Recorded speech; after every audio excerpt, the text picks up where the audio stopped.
Yo, what's going on, guys? Today we are talking about our week in Yu-Gi-Oh! Yeah. A little bit about the Banlist. Mm-hmm. We're talking about the Chronicles animation series. And we're talking about can Yu-Gi-Oh! Evolve from Link Monsters? Or is that the end of Yes. extra deck summoning mechanics? Also, I want to shout out WestEmpire. I played in the tournament that I mentioned in the podcast later, where a guy was recording a game. I said, yeah, man, all good. Just tag the channel, and he did. So go check out WestEmpire. I'll put the link in the description below, and you could go see me get caved in by Yummy Fiend Smith Bitsu. Oh my goodness. So, yeah. Yeah. Make sure to like this video, subscribe if you're new, and if you guys have any opinions on some of the discussions that we've had in this video, make sure to comment those down below. And yeah, enjoy the pod. Yeah, let us know if you had to design the next extra deck mechanic, what it would look like. Yeah. Yeah. Do that.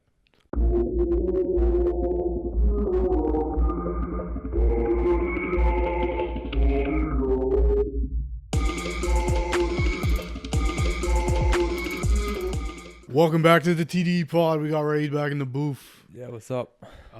Yeah, man, let's just get into our week in Yu-Gi-Oh! Yeah. I'll start first because yours was probably more exciting than mine. Yeah. I didn't play Tuesday. I played Friday. Played poorly. Oh, I guess I'm skipping a day.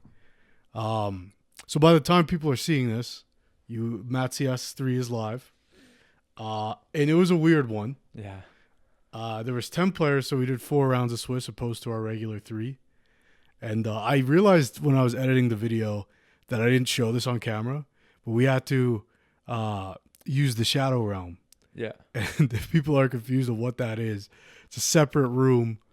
It's like a bedroom that I've made into like my painting and 3D printing studio. So it's just like a sad, lonely table in there with a playmat on it. Just didn't have enough space in the main basement. Exactly, yeah. So, yeah, I just wanted to shout that out. And then, yeah, so round 1, 5 games going on. Only 2 of those games produced a winner. 3 of the games, the majority of the games, produced double losers. I thought it was all but one that produced a loser. No, Dan won against Devin. Oh, Dan and Yeah. Charles both won. Yes. Their games. Oh, okay. Yeah, so Yeah, they both won X1. basically what that meant was the whole bracket got fucked up because the tiebreaker scores became super convoluted. Yeah.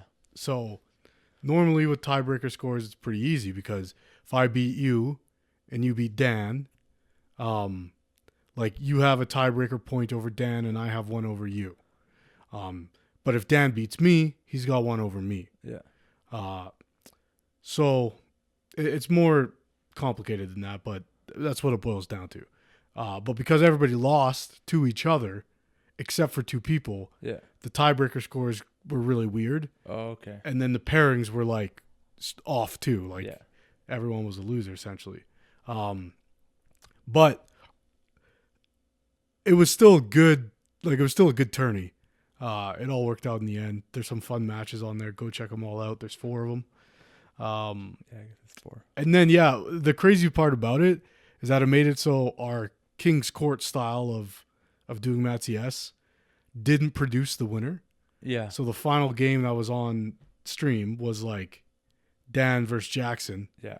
And yeah, well, it's out now, so people have seen it. But if you don't want spoilers, go watch it. But neither of them Got won. it. Yeah. Yeah. But it was a great game, actually. I was watching some of it back. Dan was so excited when he won. It was awesome. Yeah, and it was weird because Dan beat Jackson, Yeah. Jackson beat Charles, but Charles beat Dan, Yeah. so it was like really weird. But because it was like the final game and Dan Mhm. beat Jackson, who beat Charles, Yeah. it was like, okay, Dan should have won. Yeah. But then it's like, no, not the way the standings Yeah, showed yeah, it. yeah. So then Charles won, who was in the Shadow Realm. Yes. And he was in the Shadow Realm Yeah, at the time. so Yeah. It was just really weird. But Yeah. yeah, anyway, I went 2-2 there, so a write-off, and I was X2 by the 4th round. So if it was a regular Matsias, it was a bad one for me. Yeah. But the reason being, and people will have seen this if they watch the video, but we decided to play with a post-ban list structure. Yeah. Because you guys thought it'd be funny Hey, you gave us the vote, and everyone voted Hey, for it. yeah, listen, man. It's called Matt's Yes, but in name only. It's a collaboration. So I don't ever like making like full judgment calls on something. Like sometimes I'll fucking strong arm, Yeah, but I like like that one where you and Dallas and it was like figure out who won yeah, kind of yeah, thing. I was yeah, like, yo, I don't want to, because I'm also participating. yeah, So it's not fair if I'm like, yeah, I prefer this matchup. Dallas wins. yeah, yeah.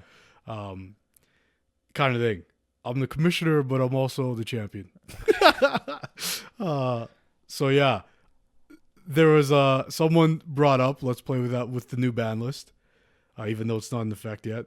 And I said let's have a vote because Oh, I'm not gonna say no because it's beneficial for me. yeah, My deck's at full power and suffered some hits on the ban list. yeah, Um, yeah, yeah. so then yeah, put it up to a vote. Everyone's in favor of it. And then it's like, okay, well, I got to scramble to put together a post ban list, pre burst protocol list. Oh yeah, I And guess that's so fair. at a certain point, I gave up trying to make it like good. Viable. I was just like, yeah, I'm gonna play Gem Knight Fusion or Brilliant Fusion and play Gem Knights in the side, Jeez. just like for the fucking shits and gigs. And yeah, I got punished for it. And yeah, then I played Friday, another bad performance. Okay. X2 in 3 rounds. Oh fuck. What do you Um, lose to? I lost to Yummy Sulfacord and Odeon Primite. Oh. Yeah. So that sucked. And then I played Saturday. There was a tournament for YCS VIP status. Yeah. So if you win the tournament at the 300th YCS, you start with a record of 2-0, Yeah. which is usually that title and that kind of handicap, I'll say, for lack of a better word, um, is like only for UDS champions. So UDS, if anyone doesn't know, I'm not sure if you know, No. is like the Ultimate Duelist Series. Okay. So there's the Yu-Gi-Oh! Championship Series and then the Ultimate Duelist Series. I'm not sure if there's like a line you have to pass, like this many YCS wins or whatever, but it's like the best players of all time compete against each other, and then Ultimate Duelist is determined. I know like Jesse Cotton's one of them. Jeff Jones is one of them. Okay. A guy I learned about today actually, Peter Chang, who's like a notorious cheater, has been disqualified a lot of times. Oh wow. Yeah, they call him Cheater Pang. Oh wow. Like, That's not good. yeah. No, there's like things on stream. There's a video by, I think his name is Squiddies. He's like a Yu-Gi-Oh pundit guy, but yeah, go check that out. Yeah, but they get this thing, and I think it's like, it's not lifetime where you have this status, but it's like, I think Jesse Cotton might be the only one who still has it Okay. because he was the most recent UDS winner, Yeah. and they stopped doing it. Oh. So he's like the ultimate duelist. Okay. He's the last one to ever be crowned, kind of thing, Yeah. which is kind of cool. But yeah, so you could compete to get this status, which is like neat. I don't plan on going to the YCS, but had I won this tournament, I didn't. Then maybe it's something to consider. Yeah. I probably still couldn't have made it work, but yeah, no, I ended up going X2. I lost to Punk by bricking insanely both game 1 and game 3. Yeah. So there's not much I could do about it. Basically this guy made Psychic and Punisher and punished me, and I was like, well, I fucking can't do anything. Yeah. Like, yeah, drawing like 3 traps and shit and 2 branded fusions, and I'm like, okay, I have nothing to do on your turn. Anyway, then Sunday, it was Dallas's birthday on Saturday. I got after it a little, and I ended up going to bed at like 6 a.m. So as I rolled into bed, I was like, guys, I'm not making it to the Spirit Charmers structure deck event. Yeah. But yeah, that was my week. This is the worst week I've had in Yu-Gi-Oh! In a long, long time. Yeah. Which feels bad, man. It makes me reflect on the recent success I've had and be like, what a run. Yeah. I was feeling pretty good. And I think some of that attributed to why I did so poorly is like, hey, Matt's ES, It's not a real format. Shit's gonna exist for 2 days. I don't care about being good in between the ban list and burst protocol. I'll take those 2 days off. It's fine. But then I think I went into it like, yeah, I got my deck back.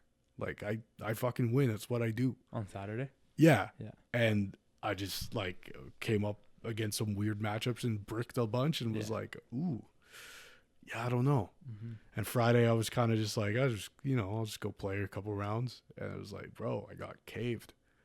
So all that to say, I'm looking forward to Burst Protocol. I told Sean I'd take the day off work when they're opening boxes. Okay. Bro, the stress I have right now, being like, yo, when you pull the shit, hold it for me. But I know there's other people who also want those cards. Yeah. And are probably saying the same shit to our local store owners. Yeah, yeah. So I'm like, yo, I don't want to be in a position where like my deck got nerfed and I don't have the cards that unnerf it. Yeah, yeah. So then I'm just like, I'm playing the worst version of it. Yeah. Or I'm not playing at all. I don't want to be in that position. So I'm like, yo, I'm just going to go make sure. Like, okay. That's fair. I have 2 boxes for myself coming on the way too. So like maybe I get lucky, you know, and maybe I'll pick up the other secrets because all the cards I want in there turn out to be secrets. So yeah. if I pull an Albaz, Ecclesia, or a Crown from my own boxes, I'll just buy crowns at the store because I told the guy to hold cards for me. So if I pull my own, I'm still gonna spend what I said I was gonna spend because then he, may have told somebody else like, nah, I got mad dibs. I don't think you'd have to worry about it. Yeah, but they'd go right away. Yeah, but like the prices might drop, and then the store's out $50 or whatever it is. Not the end of the world, but plus I'll have crowns.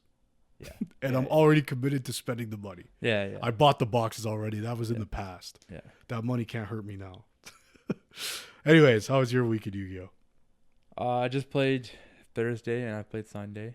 Thursday was Matt CS, like you said. It was really weird because of everyone getting basically double game loss. Yeah. So game 1 went against Dallas. We actually got to play, so we went back and forth.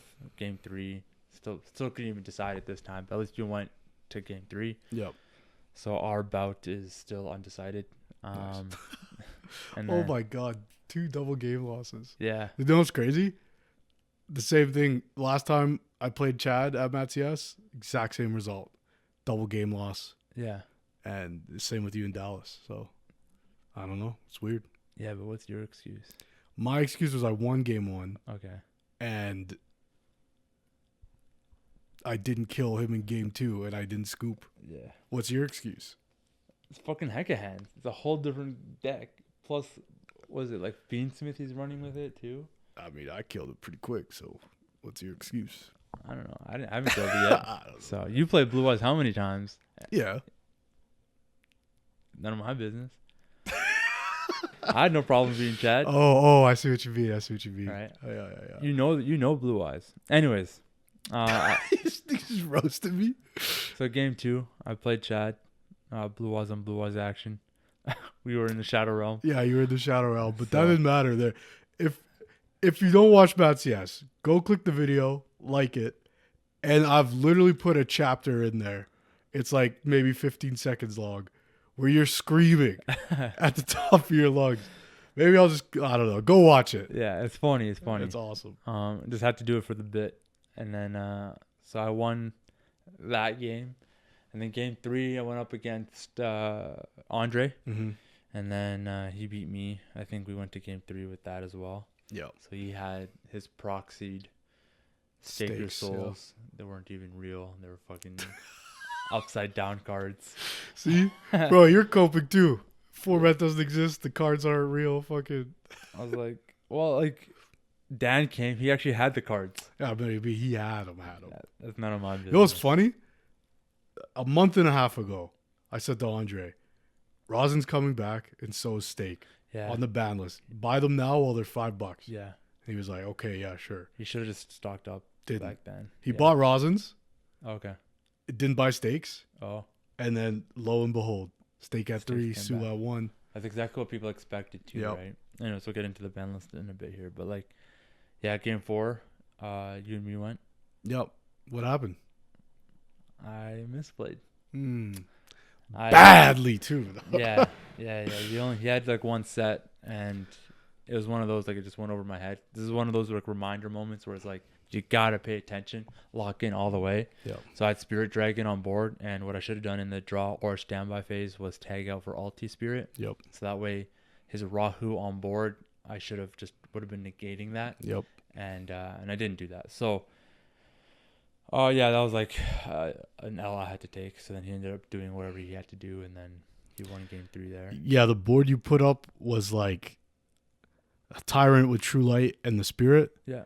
But based off me being able to resolve a fusion, I still had a way to fuse in hand, but the Rahu let me get an Urgula from deck, which popped the True Light. Yeah. And the sequencing of everything was like the Tyrant still died, even though not from the True Light, just From by Pan, Pan. Yeah. Yeah. So Yeah. the way I just turned My out, eyes lit up. Yeah. It's like, So oh, that you was, like, goofed. one of those moments you gotta lock in. But it wasn't on camera, so it doesn't really matter. It wasn't even. Yeah, it was really for just pride. a bragging rights moment, I guess. You know what I mean? Yeah, and I have them. So, yeah, there was that. But it's okay. I got my get back on Dallas's birthday bowling. Yeah. You fucking beat me at sucks. bowling. Anyways, Bro, I was fucked. Yeah, whatever. yeah, you're coping now. Yeah. Let's Sunday, go play. We'll go play 5-pin bowling. Oh my Oh, god, I'm nice stop. with the spin, You bro. might as well play Genesis too. Yeah, that's funny. Sunday was the Charmers event at our locals, so I went to that, and like all the guys from TDE didn't really go because everyone was like hungover or just didn't want to play with what's left over in this format. Like Andre didn't want to bother until he got his cards, basically. Yeah. Rightfully so, because I mean, when you look at how consistent your deck is, that it's going to be compared to what it is now, like why would you want to go? Yeah. It's like why get good for this week period we have? Yeah. So I just went and I was like, okay, well, I got to show it now. It's like, watch it be one of the weeks that I fucking top, and then none of my friends are there. So Never happened. yeah, it's like saying I have my girlfriend, but she goes to a different school. Yeah, I got a YCS top in a different city. So first and foremost, Jackson, shout out. Yeah. He was rooting me on as he saw me climb the ranks. So I respect it. I appreciate that. And this guy fucking hustled somebody a structure deck. He sold his structure deck for the price that he paid for. So entry's $28. Yeah. And he sold that structure deck for $28. Who The structure bought decks, that? I don't know, but the structure decks are fucking $20. So the guy just basically, like, Jackson just got his money back for sure. Yo. But like, why would you buy a structure deck for $28? Like, was it like I don't know who bought it. I couldn't tell you. Oh, okay. Yeah, but it doesn't matter. It's like, why? Yeah, why didn't you go ask the Store owners of the shop? Yeah. That's crazy. Nonetheless, that's what happened there. So, yeah, shout out Jackson. And then shout out John, too, because he was also hyping me up as I was, like, winning. Yeah. So, Oh, he was there? yeah, he was playing. Oh. He was on Branded. Oh, John. That John. I thought you meant Yeah. John. Oh, Yeah, no, yeah. not TDE, John. Yeah.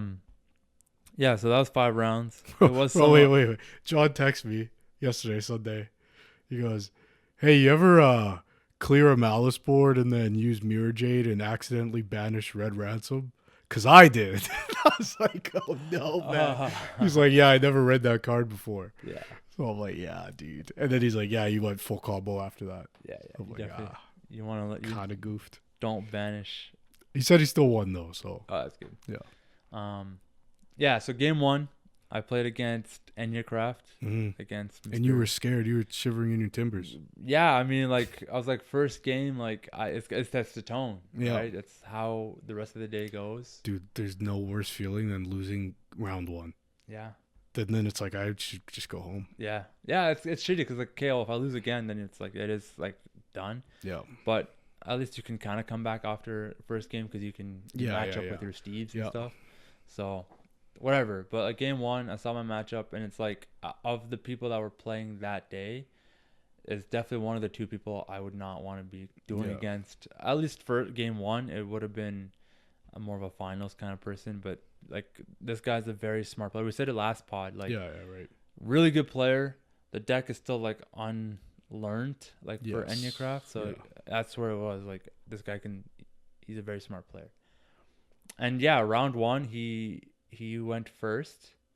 He dim fissured me, plus set his board, and so I had to try and play through that. Couldn't. So based off what I had in hand, what I used, he interrupted. So I was like, okay, let's go game two. Game two, I create my board. It was a fucking board. It was everything. It was, as you would call it, the cooking. The cooking. And I had everything. I had 2 spirits. I had Tyrant. I didn't even have Tyrant, but I had like Blue Eyes. I had Drill Beam set. I had like Majesty. I was in there. Fucking reveal Sphere mode. I was like, what the fuck is this fucking deck? So he gets rid of the Blue Eyes White Dragon. So because it doesn't need his normal summon. Yeah, that's crazy. Gets rid of my 2 Spirit Dragons. And I have like Maiden left. I was like, fuck. Okay. And then he goes Battle Phase. I was like, oh, end of battle. I was like, what the fuck are you? Dude. Evenly matched. So everything goes. My Maiden goes. My Drill Beam goes. My Load goes. And they're all banished face down. I have to pick so many cards to like what goes. Yeah. The only thing I kept, because I had so many resources in my grave, was the Majesty. Oh. Yeah. Not the True Light. No. Not the True Light. So you're just like, yo, I'm not going to see this card for the rest of this game. Yeah, so I forgot. I kind of forgot that it did banish face down. I thought I just got rid of everything. But it does banish face down, so it's gone. So I was like, oh, shit. Yeah. Maybe I shouldn't have done that. But it worked out in my favor because using the Majesty, I ended up popping his board a good amount. And then because I had Blue Eyes in grave, I think I still had a Majesty in hand, or I just had... Or not Majesty, but I had Wishes in hand. Oh, okay. Or Wishes in grave. Either way, I was able to make Tyrant, and that helped. Furthermore, because I had Majesty there, that morning, I fucking sided in some bricky Blue Eyes cards. So I had Chaos Max in hand. Not so bricky in that case, because I was able to summon it. And that's fucking crazy. Yeah, it pierced some heavy damage. And so I took game 2. And then game 3, he goes first, sets up somewhat of a board. And Dim Fisher. I was like, wow. So let's play around this. You know, you have to risk some monsters in the whole process that have to get banished. So that's what I had to do. I was like, okay, how do we do this to get Blue Eyes as easy as possible? I just need Tyrant. I need to run over everything. So I got Ulti Fusion, was able to pop like one of his pendulums, reset one of my traps, blah, blah, blah. Yeah, Tyrant ran over his board. On the clapback, he had nothing. He just didn't have much to play through. Okay. And time was slim. So he just scooped and he gave it to me. So like, sweet. What a stretch. But he got Dim. I got Dim Fisher twice and was able to kind of still come out on top. So that's great. So that was game 1. Game 2 was against Malice. Akito. I thought he was going to be on like his Archmage thing. Archmage stuff. Yeah. So I think he's just running Malice because of White Binder being banned soon. So like, fuck, now I got to play against this, which is a deck that is struggling against Blue Eyes with the banishes and blah, blah, blah. And Bystials too. So yeah, I had to struggle against that. So game 1, you know, he ended up taking it. And then I took game 2s and 3. I couldn't remember everything that kind of went down, but like game 3 kind of misplayed to some degree. Like he used the wrong effect.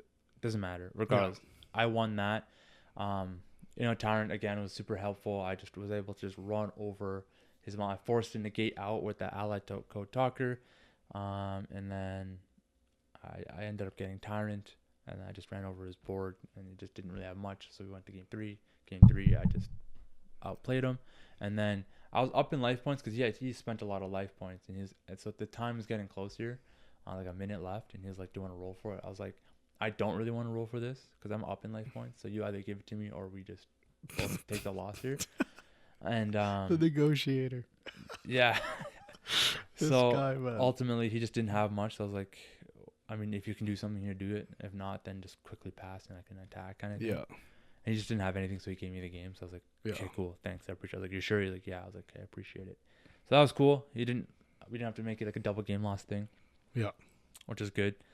And then game 3 was Raaid Onomat, and I didn't know a whole lot about what the deck did, but Taz? Yeah. Yeah. That's the guy that was at Taps with Blue Eyes, right? Yeah, I didn't know his name, but yeah, he was that was that guy. And so he was on Raaid Onomat. I was like, oh shit, it's gonna be interesting. I wasn't too concerned, but I was like, wondering where this was gonna go because like Onomat, that's like reptile. No, it wasn't. No, No, Onomat is I'm thinking of something else. Xyz. Yeah, yeah. You're thinking of Kage Tokage, which is a card they use. Onomat Tokage. Oh, Yeah. okay.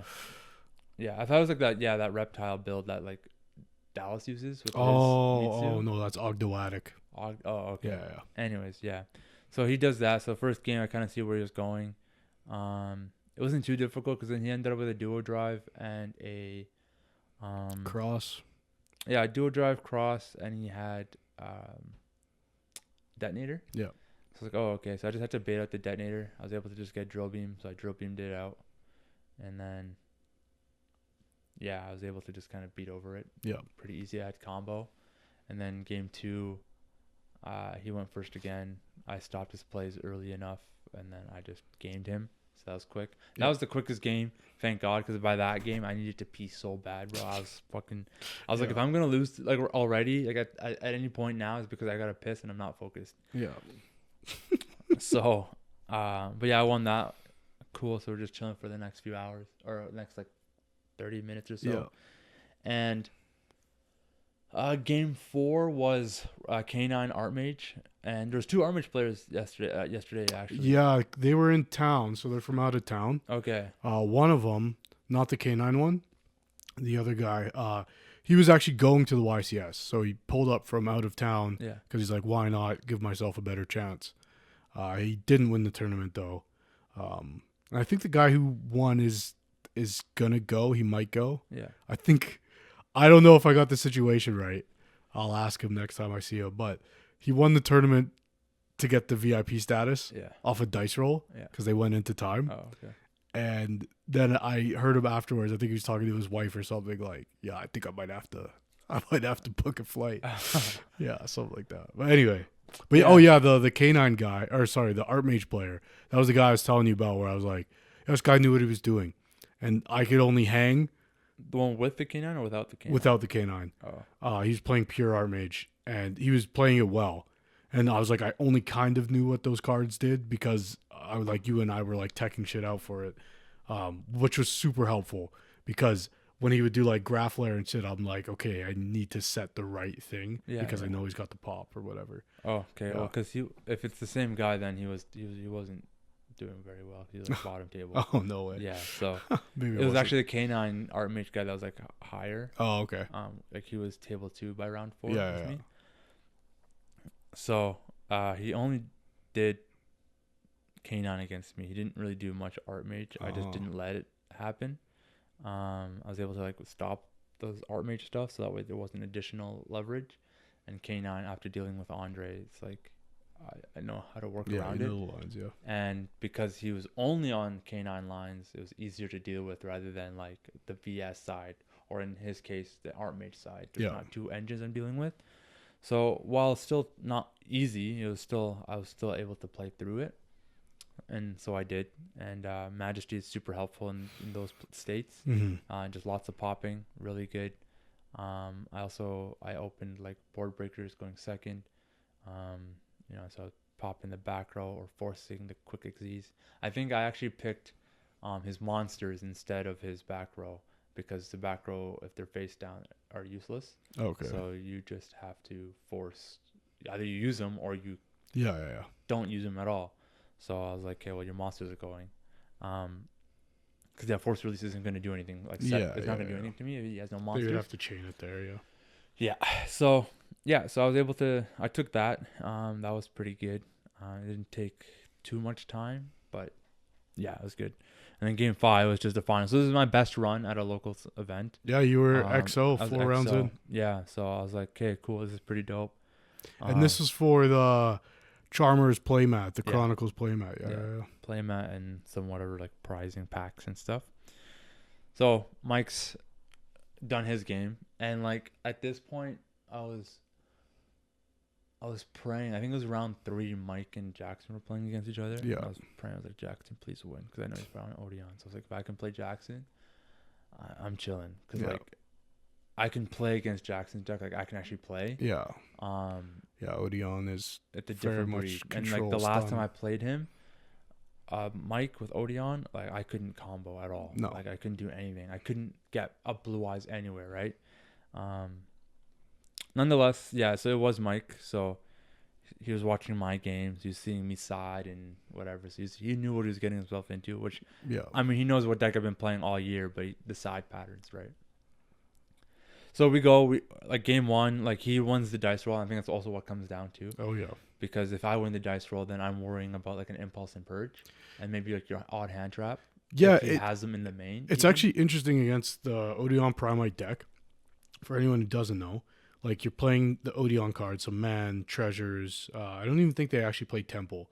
They just play the Apophis Deity and the Apophis, the new one, which sets the old one to get an Omni Negate. And they're normal monsters when they're summoned on board. So they activate as traps, summon themselves as normal monsters, which turns on Drill Beam. Yeah. So then you play like loads and you play barrel. Yeah.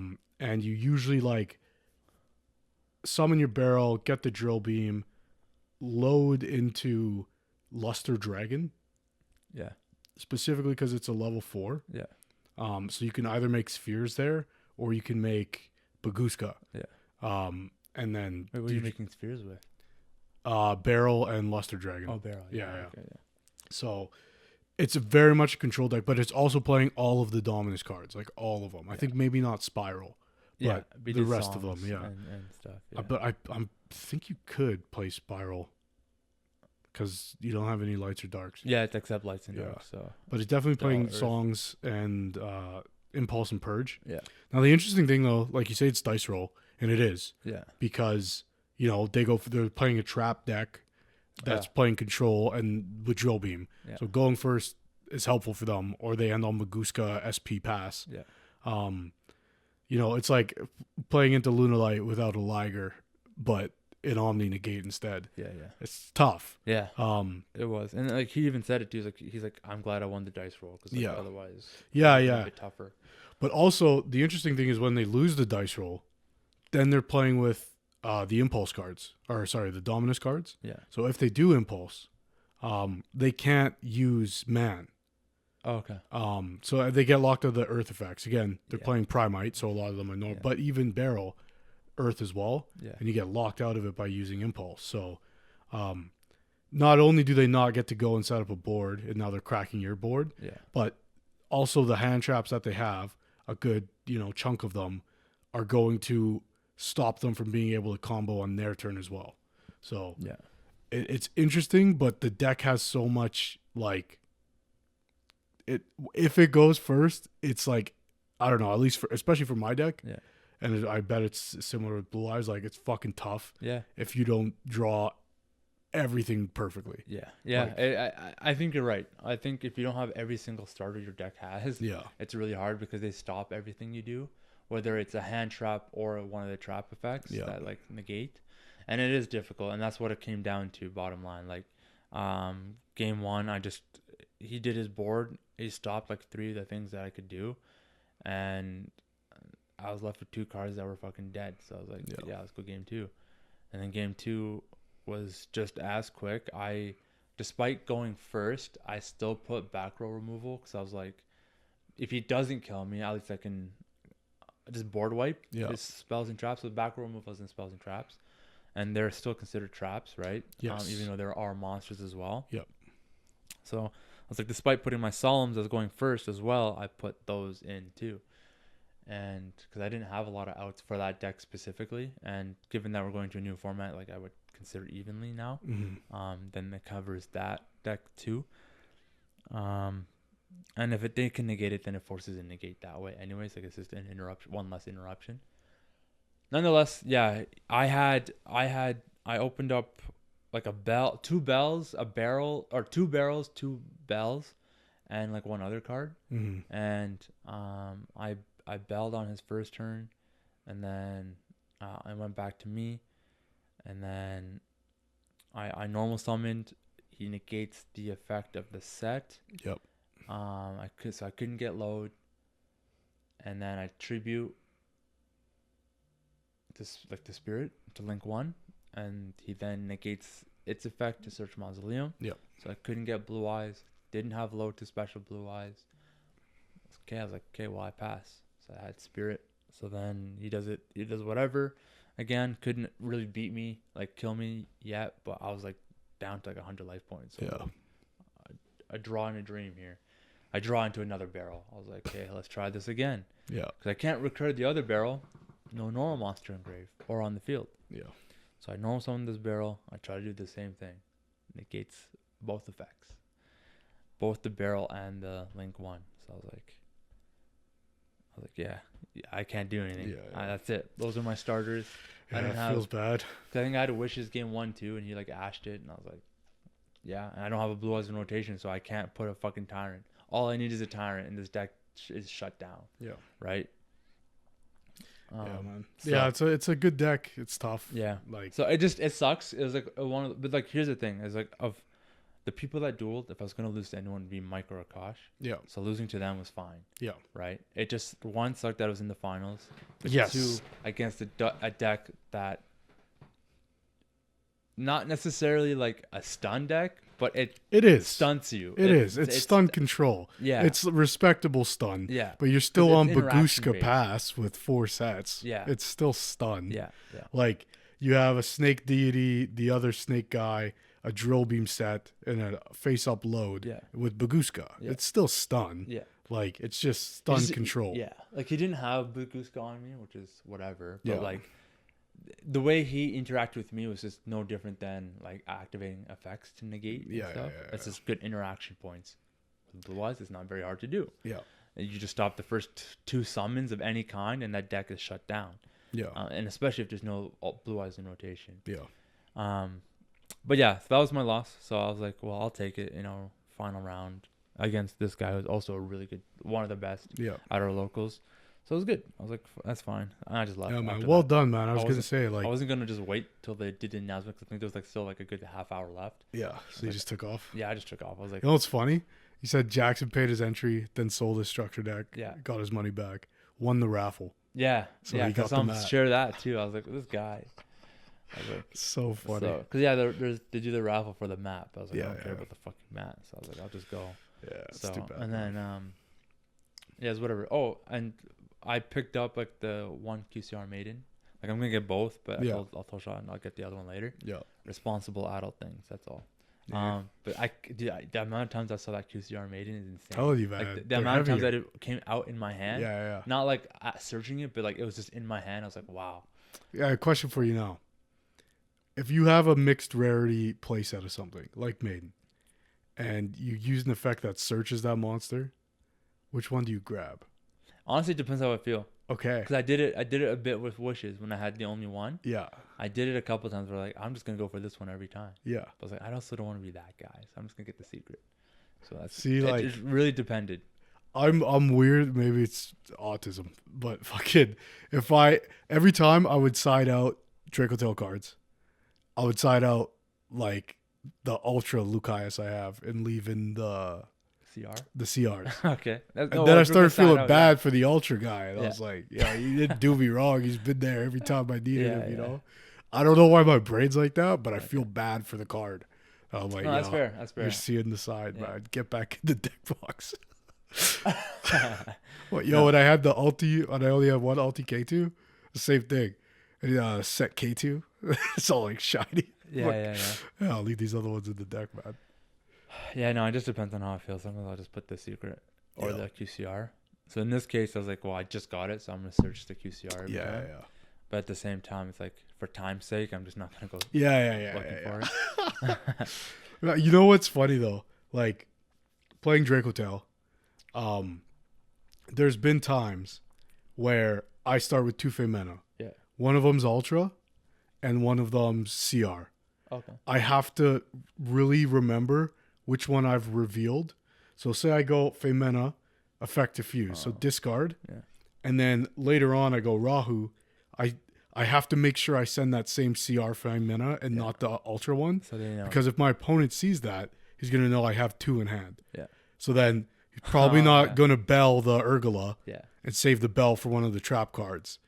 So I just I've fucked it up too before, and I don't think it's ever been caught. Yeah. But yeah, that's why I like having all one rarity. Because I'm like, then I don't have to think about shit like that. That's like more like an OCD thing where it's like I want all of them the same. Yeah. So it's cool that they were able to get those maidens because I was like I definitely wanted to complete the playset. Yep. That's all I need to max rarity blue eyes besides like crazy. I guess it's behind the scenes information. Our local shop bought like a very expensive binder off someone who is getting out of the hobby, and they have a card I've been looking for a long time. It's not like it's hard to come by, but anytime I've gone to buy it like on eBay or something, I've just put it off. Be like, I don't need this card. I don't even play this card. I just like it. What card? It's Saphira, the Ritual. Oh. But the OG Saphira, like before all the retrains with voiceless. Oh. And it was an alti. And back in the day, I had one. Yeah. And when I quit, like 10, 11 years ago, I sold it.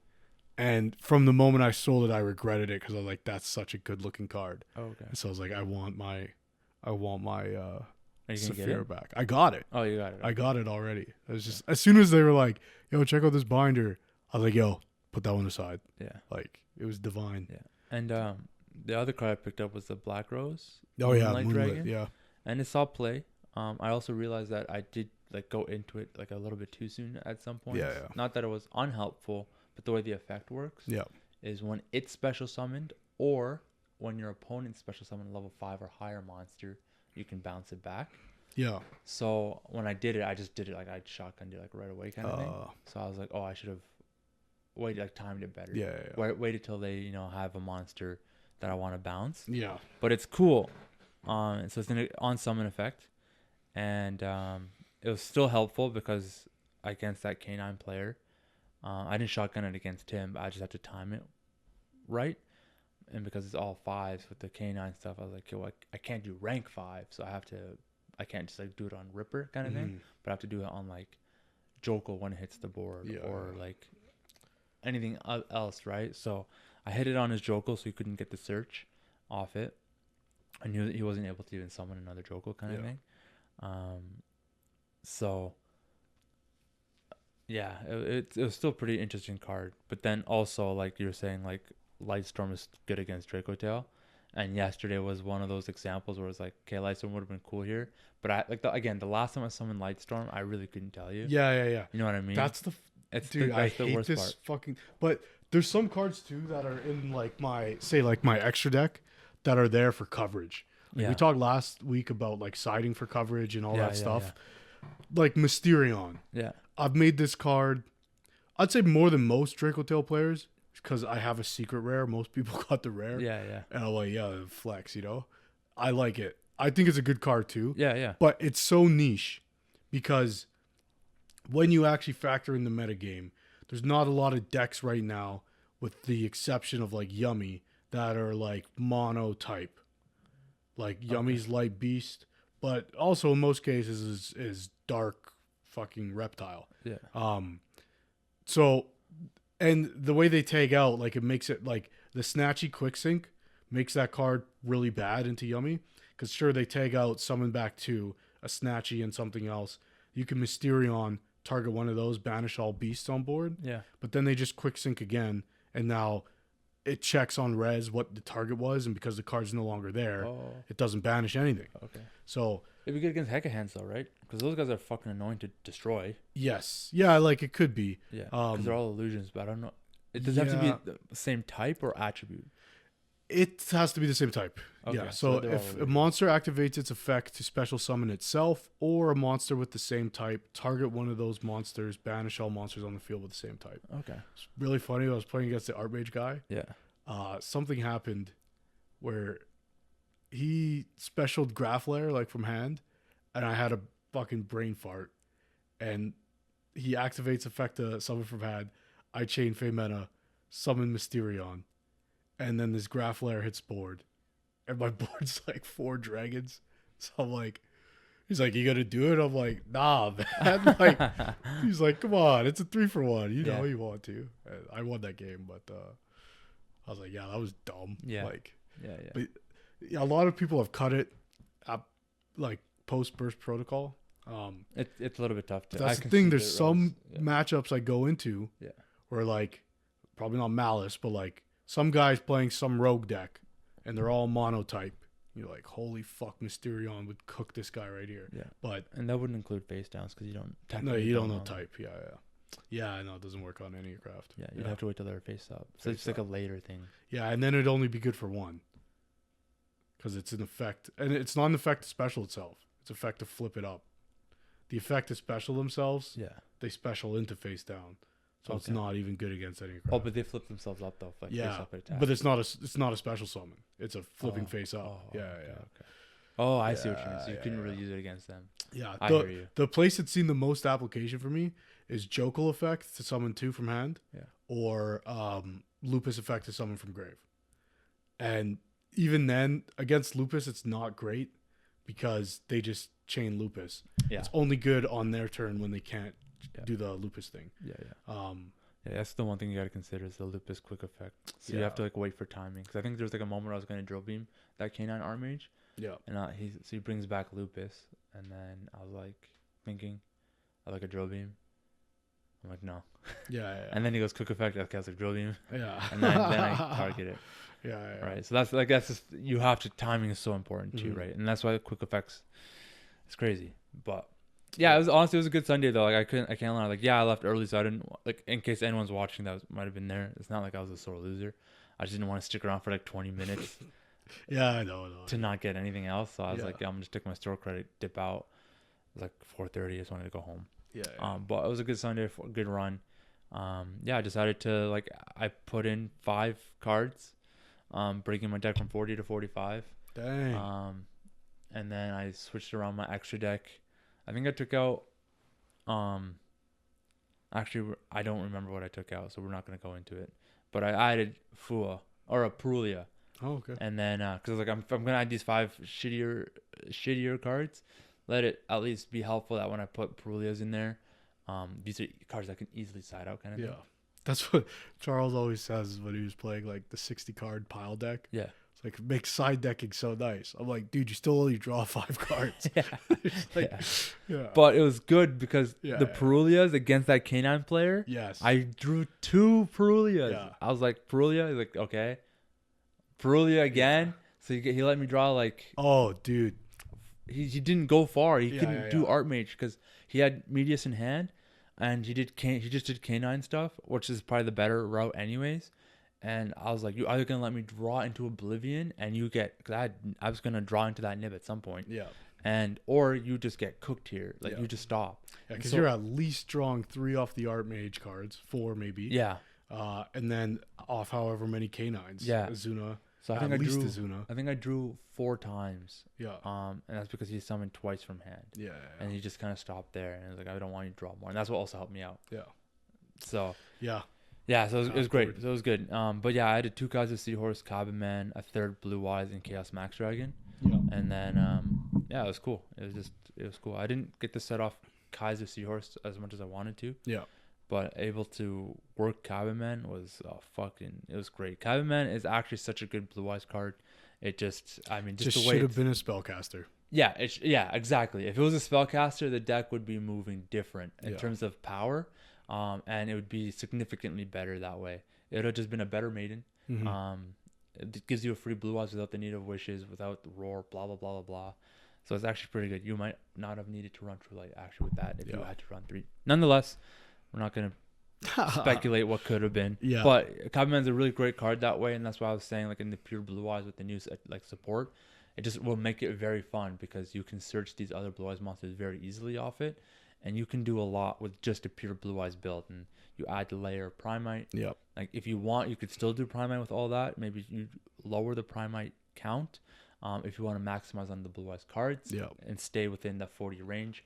I just like to do the 45 to keep all my cards there because I want to make sure I have my hand traps as well. Yeah.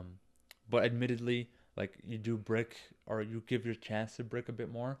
I didn't brick terribly. I just bricked like hand traps and no like starters. Like, and that was mostly against Odeon. Yeah. Everyone else that I played, like, I opened the cards that I needed, and they just didn't have the necessary hand traps to stop me. So it was good. Like, I've accepted that I'm an old head when it comes to this. Like, it's like you play 40, you convince me playing 41, or you play 60, or just 60. Yeah, Wow. Anything in between to me is like I don't know. Okay. But I've played a 45 card deck. Okay. And when I did, I actually saw a lot of success. Yeah. But it was like, I don't know if I'd call it high variance, but it was Voiceless, Azamina, Fiendsmith. Yeah. My ratios were extremely tight. Yeah. And it was all gas. Yeah. Like, all gas. But I was like, this deck puts up 3 different types of Omni negates. Yeah. It was Unga Bunga from a sophisticated stance. Okay. Unga Bunga. But yeah, no, I love that deck. That deck was so much fun. But anyway. But I find that, like, I don't know, every time that the last time I put Kaiba in for the first time in my deck, I won match CS. Gives you, a little Kaiba bump. It does. It was like a weird little boost and everything. And it's just, I don't know, it's cool. So Yeah. I'm putting that in, and like going XO up until the final round was says something. Yeah, good job, man. Yeah, good job. It was good. It was a good. Hey, it was a good week. look, you said on this show, the day you go X1, you'll probably just go XO. Yeah, instead. And you were right there. Final round, Yeah. you were right there. Yeah. So you're getting closer, man. X1 is still like something to be proud of. That was still like my goal for the year. Yeah. Was go X1, but I thought like my man, it's still January. So now you can reset. Yeah. And now you're trying to win locals. Yeah. Yeah. I got to fucking win Dark Magician. Yeah, bro. Just Hold on. It took me a year to get this far with Blue Eyes. Well, yeah, but it also took you a year to learn how to play Yu-Gi-Oh. Yeah.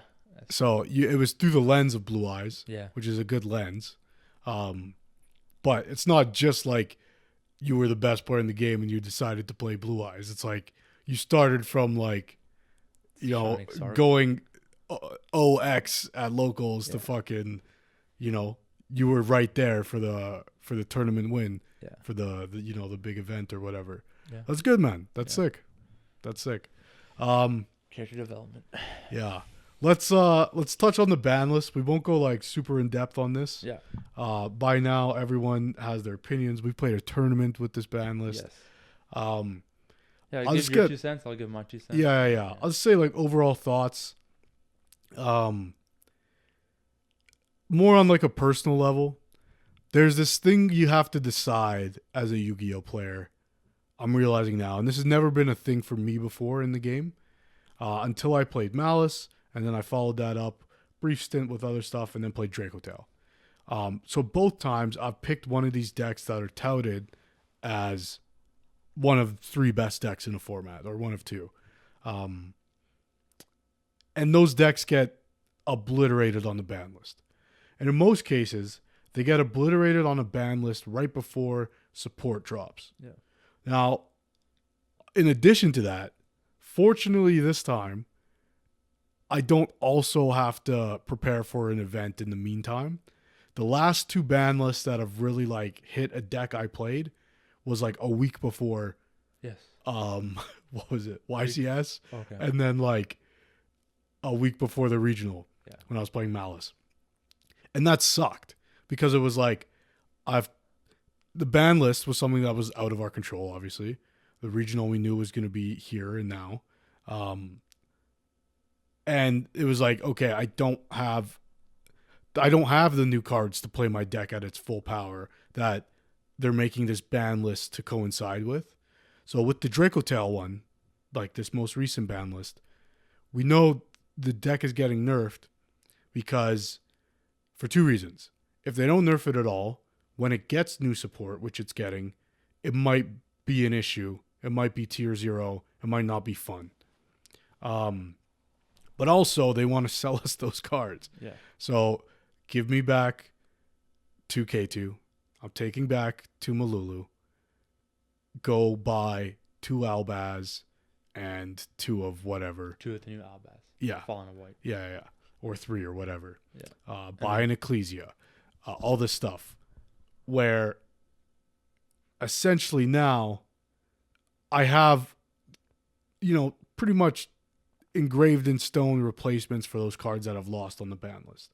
With VSK9, you lose 2 Jokel, you lose 2 Case, you lose 2 Sue. Yeah. You get 2 Rosin, you get 2 stakes. 2 stakes, and you can play something else. Like, then you have 2 open slots, right? And the ceiling of your deck has gone down a little bit, but the consistency has gone back up. Yeah. Okay. I don't. So Yeah. the power level hasn't shifted too dramatically Yeah. because they've evened those things out. But with Draco Tail, we don't have those cards yet. So the consistency has dropped a bunch. Yeah. And the ceiling hasn't changed all that much because you could still open well. Yeah. It's just less likely to happen now. Yeah. I think a big thing for me with this was like these fucking Yu-Gi-Oh tubers were like, this is going to stop bad players from being good at Draco Tail because they can't just open a good hand and win games. Then I started losing games and I'm like, wow, I'm a bad player, right? But it is that concept of like, when you get the new support cards, there are like lines now, whereas Draco Tail didn't really have combo lines before. It had optimal practices. These are things you can do. These are monsters you can go into that give you some point of interaction, but there's no, Malice type combo or Canine type combo. Even Canine, it can feel a little combo slop like the Canine VS sometimes, but or more so like Christian Canine, where you're like making Spell Canceller or like Quinquerif or whatever. But now I feel more like this deck feels more like a deck that we're used to getting on release. Whereas like when Draco Tail came out, it felt very like refreshing because it's like, oh, there's no like one true and good way to play this. Yeah. It's more like there's a bunch of ways to play this. Everyone's experimenting to find the best way. Yeah. And eventually the community as a whole kind of lands on branded for consistency reasons. Whereas now there is that conversation still occurring between playing branded, pure Draco Tail branded. Pure sounds crazy to say, but those two archetypes only. Or playing Magistus. Yeah. My take, Magistus gives you better cards on your end board, but it plays worse into Fulos and Nibiru. So you're taking a deck in Draco Tail that has had no problem playing into those cards for the last almost year. It's been, no, maybe not, 6 to 8 months it's been out. Yeah. And to then put in an engine that makes it worse into those is taking the strengths of the deck away from it. I agree. And Droll too, I should say. Yeah. So then the prevailing strategy then emerges to like just play the new branded cards. They do play into Nib, but they don't lose to Nib. Yeah. Your Ecclesia comes back in the end phase, whatever. You still have lines, whatever. Yeah. So it's a little deflating because I love Magistus. Like there's prints of Magistus, like the manga on my wall and shit. Like I think it's cool. It's cool lore, and I like those cards a lot. But I'm just gonna have to find another deck to play them in, or develop some different strategies. But are they spellcasters? They're spellcasters. How do they fare up with the charmers? Or are they just did not collide at all? They could. Yeah. They're fusions. Like they're essentially what it is. It's similar to Doom Z. Yeah. Where not with the overlaying, but the equip aspect of it. Yeah. So you're equipping monsters to them, and then not only do the monsters equipped gain an effect because of it, the card that's now turned into an equip card has an effect when it's an equip card. Oh, okay. So for instance, Artemis, like the Link one, when it's equipped to a monster, I think specifically a Magistus monster, once per turn you can search for a Magistus monster. Oh. Which is crazy. So I'm not going to go into the lines of Magistus Draco Tail, but essentially like you're able to equip a bunch of things and then get those effects, and then those effects can bridge you into Draco Tail. The kind of the same way the new Ecclesia does, but you can play those cards too. Yeah. But by playing the Magistus cards, that's 4 slots that are not hand traps or branded fusion, because it's very it doesn't synergize well with branded fusion in particular. You can still play branded, but not branded fusion, because you're wanting to link and sync and all this stuff. Right. So it's just dead in your hand. Yeah. So I'm still gonna probably test it at some point. But I think moving forward, I'm going to be playing like just straight up Draco Tail branded. So for all those reasons, like I'm fine with this list. But I will say, and I've said this a lot, what happened to Yummy was criminal. Herald needed to go. Yeah. Habakiri needed to go to 1. Those are things I've been saying for a long time. Yeah. Snatchy to 1, to me, like, I don't like Yummy. I don't play Yummy. I like how the cards look. I think they're cute. I don't enjoy playing against Yummy. But I would never wish something like that on my worst enemy. Because like I said, I've been absolutely obliterated by Banlist. And it's like a terrible feeling. Yeah. And when your boss monster that's not broken goes to 1, it's kind of like, for me, I look at it as like, there's a new Yummy trap coming out and nothing else. There's nothing that directly supports Yummy that's coming out. Yeah. Now, people are bridging it with Radiant Typhoon, 60 card piles. Triff is in his lab like a mad scientist, kind of losing it right now, but he'll probably win a YCS. So, it feels kind of bad faith from Konami to be like, we don't want people to keep playing this deck. We have to kill it because there's nothing we're trying to sell. So those people who are willing to pick up Yummy are also going to be willing to pick up new decks in order to continue to compete. That is a natural part of their game because Konami is a business and the Yu-Gi-Oh is a company, like it's a product, it's an IP, and we're in. But I don't know. That just sucks. Like if you're a Yummy player, especially if you're like a pure Yummy player, it's such a slap in the face to be like, so Dracotel gets to stay relevant, K9 gets to stay relevant. You're just the third deck from Justice Hunters, and now it's over. Yeah, like to being probably one of the best, if not the best of the 3, to like now honestly the worst. Yeah. And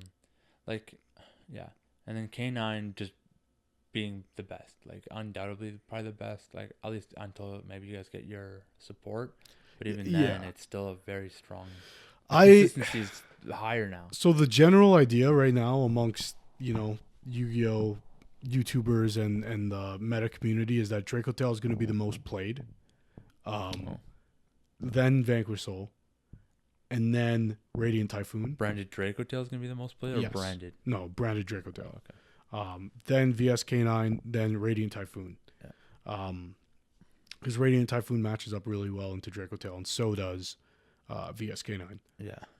But unless you're Triff and you really believe that, Radiant Typhoon Yummy is the way to go. Radiant Typhoon Yummy. It's interesting. It is actually interesting. Like, I don't care what anyone says. The guy's a bit of a buffoon because he's theatric, He projects as a bit of a meathead. Yeah, yeah. But that's like a character he's playing. Yeah. The guy's a genius. Like, the way he approaches the game, genuinely, like, I think this guy's like, he's tapped in. Yeah. So when he says something like this best deck, whatever, I believe that he believes that. Yeah. I might not necessarily see it. And I think I talked about this before. Like, this guy hates Dracotel. He's like, I just don't like it. Like, it's not for me. I hate it. And that's how I've felt about other decks. Like, I don't think I would ever play VSK9. And there's certain decks like, I don't know, say Luna Light or DDD or like stuff like that. I just, like, I hate it. I would never play it even if it was the best deck. I only play Dracotel because I really like Dracotel. Yeah. Even if it wasn't the best deck, I'd still probably play it.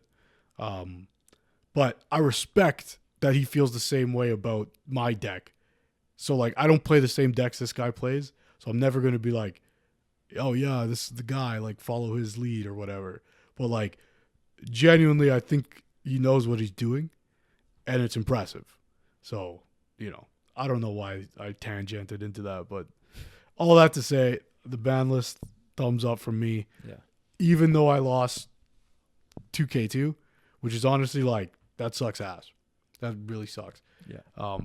The Art Mage guy I played against on Saturday, I was like, oh, cool, like, you're playing pure, whatever. This is after our match. And he's like, yeah, so you just play this because, like, it's Dracotel or, like, and I was like, no, man, like, I hate to be a cornball, but, like, genuinely, this is the best deck ever made. This is, like, the best fair deck ever made. It doesn't do anything that's broken. It just does what it does very well. Yeah. So I knew obviously at some point Dracotel would get hit. It flew under the radar for the first part of this format. Yeah. And then took off. Yeah. So I knew at some point deck was gonna get hit. But in my heart, I was always like, it doesn't need to. Dracotel for 1,000 years is still better than a lot of the decks we've been faced with in Yu-Gi-Oh's history. So I'm upset about it, like, because I think K2 is a well-designed card. Yeah. But I understand being on the other side of a K2 resolving actually sucks ass. Yeah. I feel the way. It's crazy. Yeah. But I feel the way about it because I've been able to resolve it, for the last however many months. As a player who's just trying to build an end board, and then you're like, oh, yeah, activate 3 non-target pop effects simply because I did something. Cool. After you hand trap me to fuck. It's probably not the best feeling. So I acknowledge that. K2 to 1. And if you open it, it's like, oh, it's just a Surger. Yeah. It's like so whack. Yeah. So, yeah, I don't know. Those were my long, convoluted thoughts on the ban list. I think the ban list was pretty good overall. I do think I agree that Yummy got like unnecessarily hit there. If they were gonna do anything, I'd say just semi-limit their main deck. For their monsters, so maybe their consistency is a Marshmallow to 1 maybe. If that, like, I think it was kind of unfair to hit Snatchy. I feel like that's the card that allows the recursion. Yeah. But I think their also mindset is this card still will allow that same recursion. But all it takes is 1 DD Crow or a Bestial or 1 Called By. Bro. Or anything. Into Fenrir? Yeah. If you can resolve the Fenrir on the Snatchy. Yeah. GG's. It's Unicorn, the same as like. Even Unicorn too, right? Because you take it out of their extra deck. Yeah, that's the one that feels pretty bad. Right. So it's like there are ways to just take it's it's the one of. So the moment you see 1 Yummy, it's like, okay, I know what to take out. That's it. That's what you interact with. And like if you don't have an interaction with it, then they get to just recycle it and they can still do whatever. But like people are running Bestials. People are running like Cash or something. You're gonna run into that guy that can snipe that 1 Snatchy, right? Banish it with Called By. You know what I mean? Like it's things like that. So that's why it's just shitty. It's like that deck does need it because once it's gone, it's gone. It's not like Detonator. No. Where it's like having multiple detonators felt so oppressive. Yes. Because you out one and it's like, okay, literally one of the easiest types of XYZs to make in the game by design is rank 4s. Yeah. Slap 2 of these bad boys together. Yeah. And it's like, okay. I have another one that does, and it had an oppressive effect. Yeah, too, right? like pop. Oh, also, summon itself back. Snatch was no more than just an extender for the deck. It didn't really fucking. It doesn't do anything besides the quick sync. Exactly. And be level 1. Yes. Like place the field spell, but it doesn't do anything like on my turn. Yeah. That's like feels unfair. Yeah. You get a quick sync, and then your synchros have effects, but there's only one of those synchros that actually has like an oppressive effect. Yeah. Which is Cookie that books. Yeah. Of all the interactions, Book of Moon is pretty down there on like. Yeah. I think Snatchy to 1 is like made into 1. It's we killed it, but you can't say we killed it because you could still play. You could still play, yeah. But like once it's gone, it's gone. Yeah. Like from your play, and that's why it sucked. And consistency for K9, like it did get a boost. Lost some of the other monsters, but all those other things were like very searchable, and they're easy to get through the actual deck itself. Yeah. So that's totally fine. Dracotel, I kind of thought was a pretty big hit. I can't lie. Like Malulu to 1, and K2 to 1. Again, being on the receiving side, like Malulu to 1 is great. Yeah, you hate that card. But like all it takes is 1 anyways to stop what you need to stop, so it's totally fine. The thing is, and like you could add it back anyways with Arthalion later on. So like that's the crazy thing is like you can hit whatever you want to 1 for monsters, but as long as Arthalion resolves, then you just it's not 1 anymore. It's now 2 is suddenly, it's multiple, right? And then the traps, recycling the spells. Like I understand all that. It makes it a little more fragile now. Obviously, not having those options in your deck, but I think that's fine. I will say like Malulu paid a severe price. Because of his secondary effect, which is the non-target negate. Which is a shame, because I think Malulu by himself, like his on-field effect to fuse, is something the deck actually needs and should be at 3. But if he was, say, like the pop effect, he wouldn't have got banned.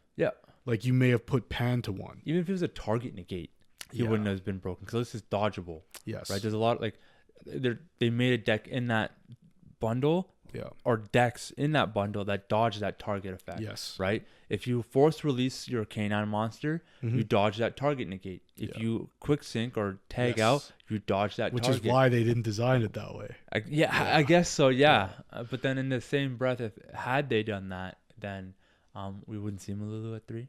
Yeah. Or we would continue to see it. Yeah. But then we'd probably see something else get hit. And unfortunately, it would be, if it was a monster, it'd be Femena. Lucaeus isn't something you'd hit. It's just a searcher. Yeah. And then any of the spells and traps like Rahu and K2 being hit at the same time would be abysmal. Yeah. And the only other thing I could see being hit would be Arthalion, just to reduce your recursion. Yeah. Like Snatchy does. They're severe hits. Yeah. But it could have been worse. Yeah. Like you said, like there was an idea in the community that Femena would go to 1. Yeah. To me, that's the same as Snatchy to 1. Yeah. I'm sure people will disagree with that. But I think the day Femena gets hit, Draco Tail's dead. Yeah. Not because, only bad players need 3 Femena or something like that. Like, nothing ridiculous. I think, like, the deck is designed to be monster heavy and do a bunch of fusions. Yes. But all those fusions are balanced. Yeah. There's no fusion monster Draco Tail summons. Yeah. With the exception of like Sanctifier that feel like this card's a little busted. Yeah. And even Sanctifier is kind of like, if you stop it, like it's not the worst thing not the most difficult thing to stop. Like it's a strong card. Yeah. And like it fucks up Blue Eyes in certain cases, but most times it also doesn't. It's special summon monsters. Okay. So if I do Tyrant, I run over it, no problem. Oh, you're talking about Secretarian. Oh, Secretarian. Yeah, Sanctifier. My fault. And the only reason Sanctifier is broken is because it has the grave effect. Yeah, and so you can do degenerate shit. Yeah, if you do degenerate, but that's like that card, not necessarily Draco Tail. Because Brandon's gonna do the same thing anyway. Yeah, and in Draco Tail you can even do it. Yeah, like you can't. The only way I think you can actually like do it is if you open Albaz, Femena, Frixel, and then like a Lucaeus and something else where you could link into Spirit and then hard fuse into Sanctifier and then reborn the Spirit, Dragonlock or whatever. But like you play those cards at 1 because you don't want that to happen ever. So and then you're bored shit. It's like it's fucking like just Spirit Dragon and a fucking Sanctifier. So. But I don't know. Anyways, even Secretarion. Secretarion's a perfect like floodgate to me. Yeah. Where it's like, just kill it. Also, its own effect makes it fucking reduce its attack. Yeah. Yeah. So randomly too, the card doesn't do anything about banishing. So the effect that like, but if you have banished cards, this card actually gets weaker. Yes. Why? Yeah. There's no reason. Yeah. If it was like at the beginning of your turn, banish a card, all dragon and spellcasters are negated, then you could see like there's synergy here. Like, this is costing me. Yeah. It's just like fucking random. Yeah. And it's a weird like double-edged sword because it's like it can help you, but if it's used against you, like if it helps you, then you know that if it's used against you, it's bad. Yeah. But like the way that it's used, like it doesn't hurt Blue Eyes as much, but I think it hurts like Draco Tail or Branded way more than anything else. At least the current Branded before Burst Protocol. Yeah. That card is a death sentence. As far as like any deck that runs spellcasters and dragons, I feel like that I'm aware of that are consistent in the metagame. Brand is the worst one into that card. Normal summon effects are fine. It's just this affects the special summon monsters, but usually it's pretty easy. Yeah, you go like fucking Cartesia effective fuse. Like no, you can't. Oh, okay. We have to like normal summon Cartesia to use it. Yeah, you would have to. Yeah, and that's your normal summon. Nonetheless, so Secretarion's like as cool as the effect is very situational. You just gotta play the game. Yeah, it's more like I'd say like a turn 3 card maybe. But in your case you have Femena, so it's like you can do it turn 2. Yeah, it's just really what you're playing against. So that way you stop their board. For example, if I'm playing Dark Magician, I have a full Dark Magician board, all special summoned. You're probably just gonna drop a Secretarian. Now it shuts down my whole deck. I now have to. Yeah, it's not even floodgatey in the way that it's like I make this going first and pass. Yeah, because you're like okay, cool, imperm. Yeah, like okay, like cool monster, bro. Yeah. Also, it has 24 attack because you have 6 Spanish. Yeah. So, And that's, like, yeah. Yeah, but anyway. But yeah, that's kind of just where we're at with the ban list. Like Yeah. It's what we expected for the most Yes, part. yeah. Harold and Habakiri being nailed is R.I.P. Harold. Yeah, it sucks that Harold got hit for the ritual deck players. Yeah, I was gonna say Harold was my boy, man. Yeah, like fucking because ritual decks suffer for the most part. Yeah, Dogmatica ritual, like sending Harold. Yeah, like send Harold, like summon Maximus, send Harold, send Garura. Yeah. So you search one, draw one. It's pot of greed. Yeah. Now it's gone forever. And there's like Dark Magician builds that would use it to search Illusion and Chaos to play Dark Magician, right? So now all these other decks have to rely on additional support down the line to search, or those ritual searchers. You know what I mean? And yeah, Habakiri, like no one's gonna run Mitsu at this point until they find like there's like a RDA card that's search at level 8. That one, yeah. So I hope that gets like errata or like translated better. Because I think it's even still, Habakiri at 1. If you're searching it, I don't care. What my problem is opening Habakiri after you've like, and then having yummy cards in hand. Then it's like, okay, you get to do the whole thing. Yeah. Then you go yummy combo. Yeah. I don't care anymore. If you draw the Habakiri, you had it. Yeah. You know.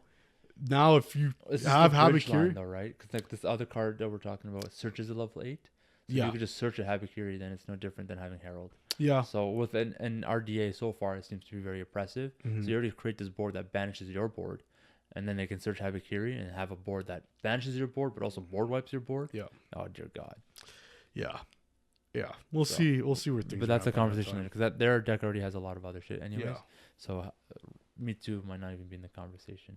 Nonetheless, good ban list. I'm okay with it. Blue didn't get hit, so yeah. So you're fine. Yeah. Okay. Next thing. I've been thinking about this. I've thought about this many a time over the last year or so. This is a thing I've heard a lot of people talk about, maybe through a different lens. But we have no Yu-Gi-Oh show, at least on a world scale. You know, I think Yu-Gi-Oh! Rush Go or whatever the fuck is in Japan. I don't even think it's been dubbed. I could be wrong, but I'm under the impression it doesn't play like on anything. And also, even if it did, Rush only exists overseas. It's not a game that's been imported here. I don't know if it ever will. Yeah. And that's fine. I love TCG. I'd try it, but I don't know if I could get into it. I wouldn't switch to a different style of play if it meant that. Yeah. Like Genesis is there. We don't touch Genesis that much. So. But if there was a show about Genesis, maybe I would feel more inclined. But we'll never know because there'll never be, because who would do that? Anyway, my point being... It'd be really hard to like... Yeah. It's like make a show about that. Yeah. It's like, oh, this card specifically has like 30 points. Yeah, of course. Like the Dark Magician that you always liked. Yeah, it's got like... We already have those shows. Yeah. But anytime a new show has come out, with the exception of GX, which really focused on fusion monsters more so than, dual monsters had prior. We've gotten a new summoning type, a new extra deck type of monster, or a new summoning mechanic, right? So in dual monsters, we have rituals, we have fusions. Rituals main deck, but it's still a different summoning technique. Yeah. Then we get GX, and there is an introduction of a different summoning technique to make fusion monsters, and that's contact fusing. Yeah. Okay. So why this came up for me recently is because looking forward to Burst Protocol and the meta that we're about to go in, should be expecting to play against a lot of Dracotail. It's like, how viable is Alba Leonidas? Very. You don't even need to have a board at all to fuse into it if your opponent's stupid enough to leave a Fallen of the White Dragon on board. Yeah. With another valid target. So it got me into thinking about contact fusing. Then that made me think most summoning techniques are just a contact fuse. Yeah. Link summoning is contact fusing. Synchro summoning is contact fusing. Okay. You're just changing the requirements of things. Obviously, XYZ is a little bit different. Yeah, just like because, at least when the time it came out, even still, like, I love Xyz monsters. And I think the mechanic is so bizarre of like, I physically overlay these cards on top of another card, and by way of having them under, I can activate its effect. I think it's like a very tactile, but also like sensical way of displaying things. Yeah. It's easy to tell how many materials or how many times the effect can activate based off how many materials there are. I like stuff like that. Now, contact fusing is weird. It's hard to explain, especially to new players. You get weird cases of it, like Necro Princess. That's like a fiend monster and the monster that's treated as an equip card, or whatever it is, and then you make Necroquip, and people are like, I remember like the first weekend it came out, people like having to explain it to other people, being like, "Trust me, this works." Yeah. It's like Azamino with the spells. Yeah. Like I remember the roundup thing. It came out like it came to my mind. Yeah. I was like, I remember Charles used that against me, and I was like, this guy's cheating. Yeah, for sure. But I couldn't explain it. Yeah, like even that's an interesting way of fusing, right? Yeah. But what we've seen recently is more like instead of or in place of a new summoning type. First, let me say this: Link card should have been red. We already had blue rituals. Yeah. Should have been red. What are we doing? Yeah. I have no idea what happened there, but okay. But they found different ways. So like a year or two ago, it was like placing cards in the back row. Yeah. That was the thing. Snake Eyes did it. Centurion did it. Azamina did it, or used those cards in the back row to do stuff. Yeah. Then you get things like Snake Eyes Vengeance Dragon. I mentioned Magistus before. They do that. Yeah. Doomsy. But we haven't got a new summoning type. Yeah. And the way things are going, not to be a doomer, but we may never get another Yu-Gi-Oh show that's about playing the card game. Now, I do like the Chronicle series. I wish they were like a little bit longer. Yeah. But it's interesting, and I think like the lore of the cards is ultimately more interesting to me than people dueling. Like the next generation show. Yeah. Because I never watched Vrains. I watched a bit of Arc 5. Yeah. I never watched Zexal. I didn't even watch GX really. Yeah. It's DM is it for me, and that's the show, and that's how my entry to the card game is, and that's all I need. Yeah. Never watched 5Ds either. Wait, so the lore, you don't have to go into it that much. Sure. But the lores, are they like, is it actually Yu-Gi-Oh, or is it just a short anime about the lore, like lore? Oh, the Chronicles, you mean? Yeah. No, it's not about playing the game. Okay. It's about Albaz, how he met Ecclesia. Okay. How they... So it's like a mini anime. Yeah, it's basically. Like the cards tell a story, and they've animated that story. Okay. Yeah. But they have nothing to do with like card. It doesn't show cards. It doesn't show like facts. At the beginning of the episode, like you see the swirl on the back of the Yu-Gi-Oh card, and you like go into the world or whatever. Okay, so that's cool. So they're like little like side anime shows. Yeah, it's literally like the story that you tell. Like if it was Medius, it would be like, when the Doomsies attack the Acropolis, like what happened, what did that look like, whatever. Okay, that's pretty cool. Yeah, it's sweet. I like it. And that seems to be the direction we're going, and we're getting marketed product for that. Whereas in the past, it would be like, Yu-Gi-Oh! Vrains structure deck. Yeah. Zexal structure deck. Okay. 5D's legendary set or whatever. Yeah. We don't have that anymore. Which is strange, and it's been this way for 5 years, I want to say, since Vrains ended. I could be off on that, but at least a while. So it doesn't feel like we're going to get a new type of card. And that made me think, like, why is that? Like, wouldn't they be, like, wanting to make a new summoning thing? But what it basically boiled down to, and my whole point with all of this is, I think Link's killed the ability to branch out further. Okay. Because like a contact fuse, like a Link is just a contact fuse. It just has different materials, right? Yeah. The materials are even looser than a fusion summon. One level 4 monster. Yeah. One normal monster. Yeah. Yeah. 2 monsters. Yeah. 2 effect monsters. Yeah. Like a Link to like SP is so generic that like how do you expand on that? So I've had like ideas like, well, maybe all this pushing stuff into the back row, then it's like, two monsters from the back row. Okay, but that's still a contact fuse. Yeah, yeah. That's still a link summon. Maybe you just lift the restriction that it has to go in the extra deck zone.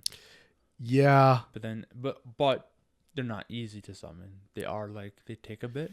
Yeah. But they go into they can go in the main monster zone, or they have to be connected to a link monster. Yeah. But when you say that have to, it makes it really difficult because now you need to have a link monster. You have to have some sort of weenie there. Or otherwise you just have an SP plus this weird boss monster. Yes. But it's something, I guess.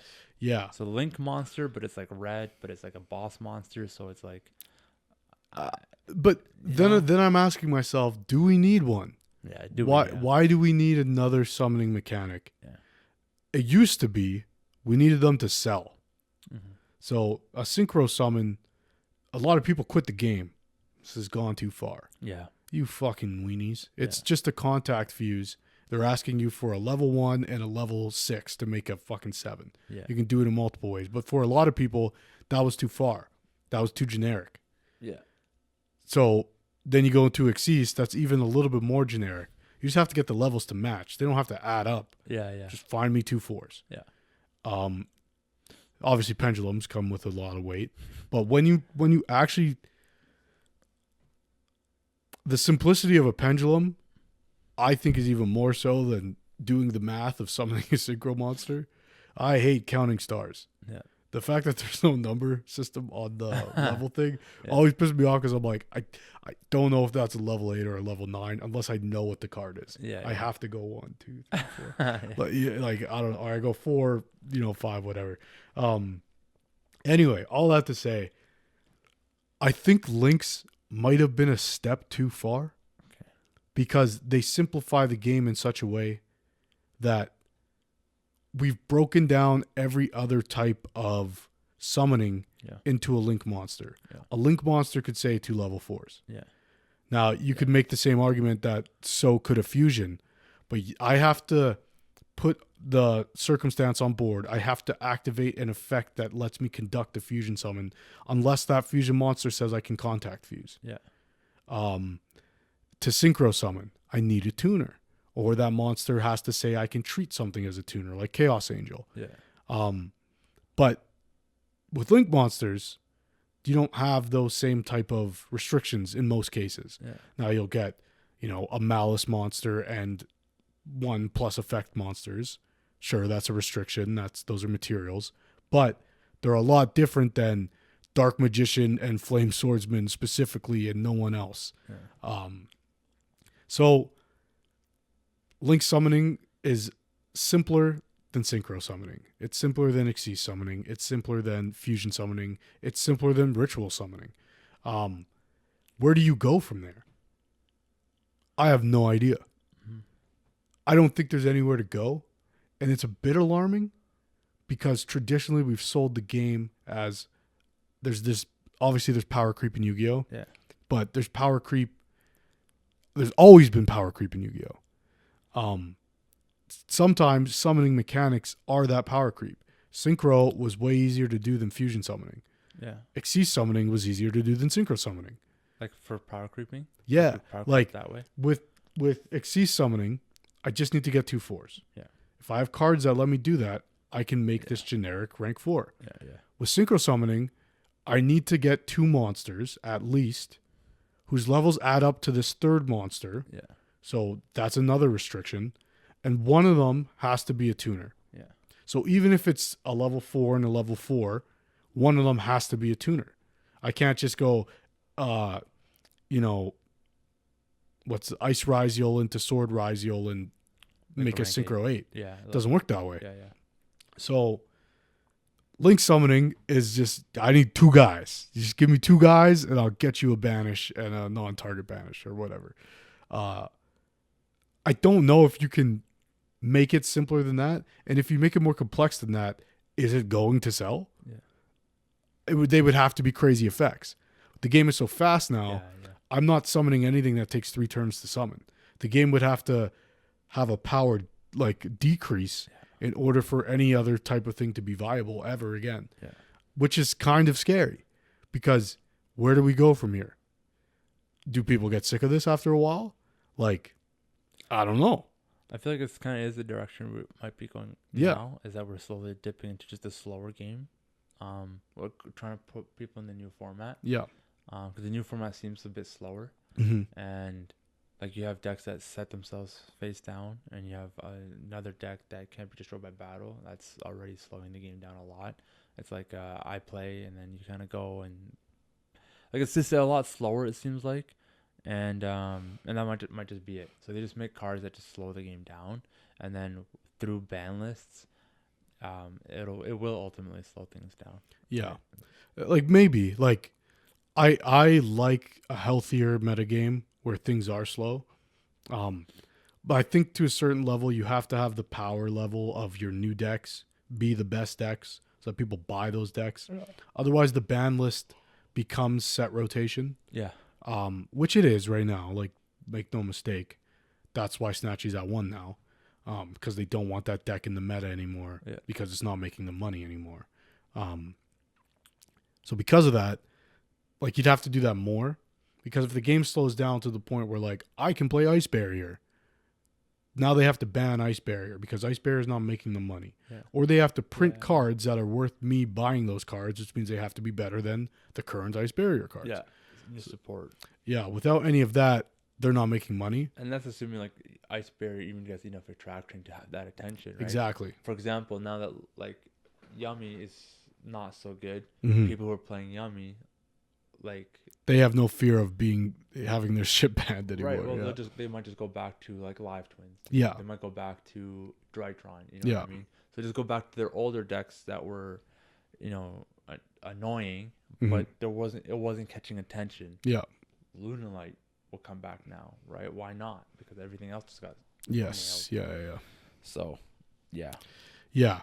All that to say though, like, it's a weird position to be in because, whenever I think about contact fusing, the way I explain it to someone who's never seen it before is like, it's like a Link summon, but the guy's purple instead. Yeah.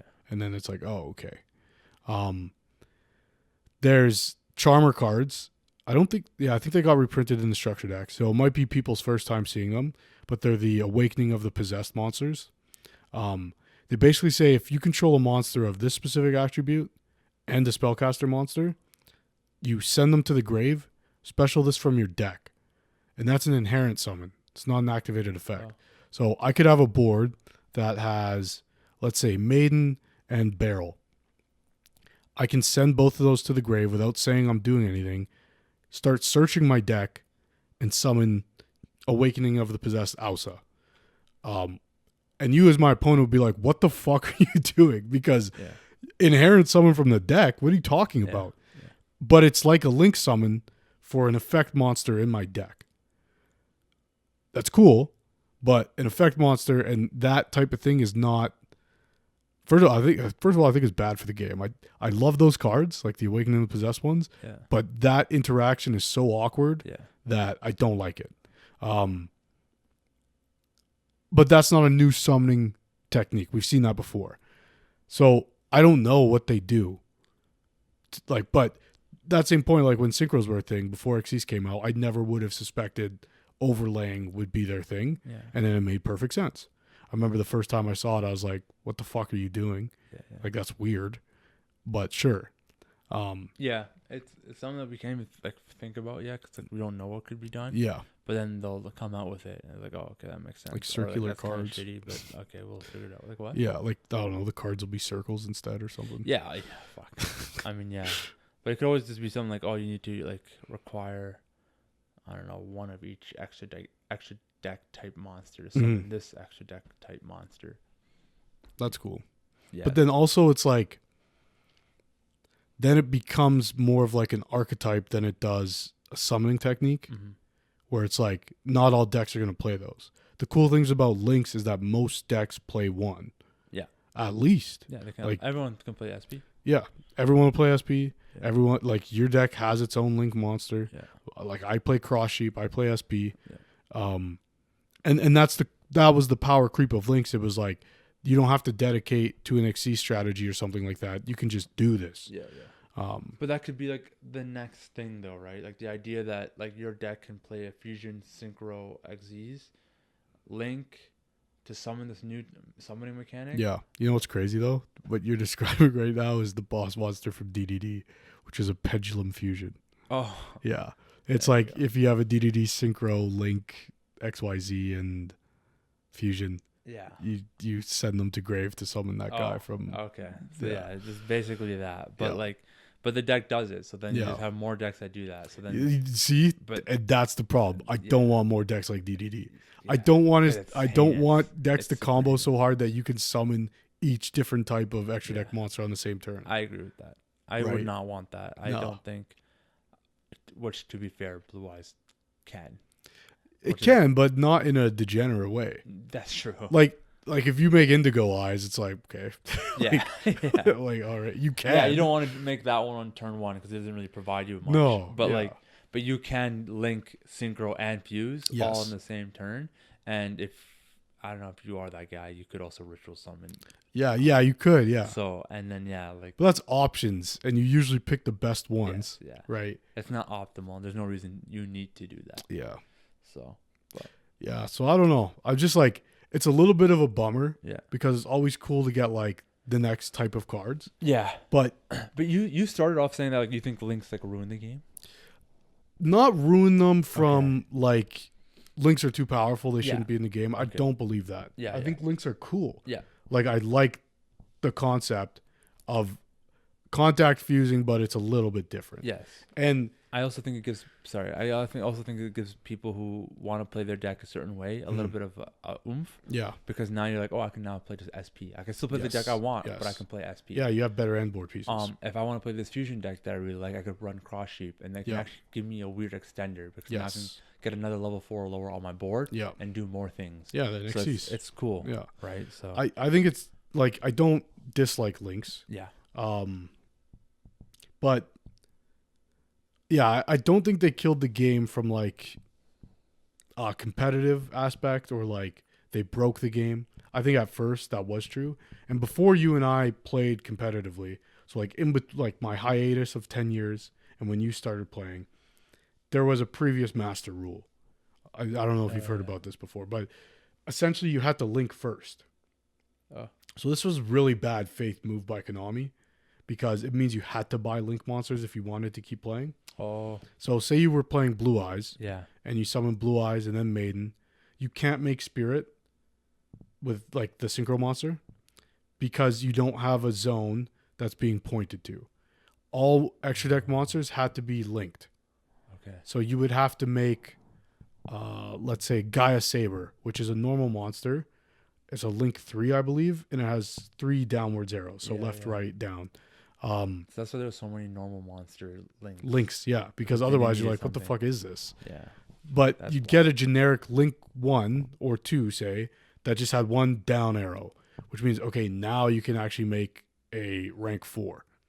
But a lot of decks at that time got pushed out of the metagame because, like you could imagine, if my deck is like Raaid and it makes 2 rank 4s and that's it, now that I have to spend 2 of those monsters to make a downward link arrow so I can summon the first of those 2 rank 4s.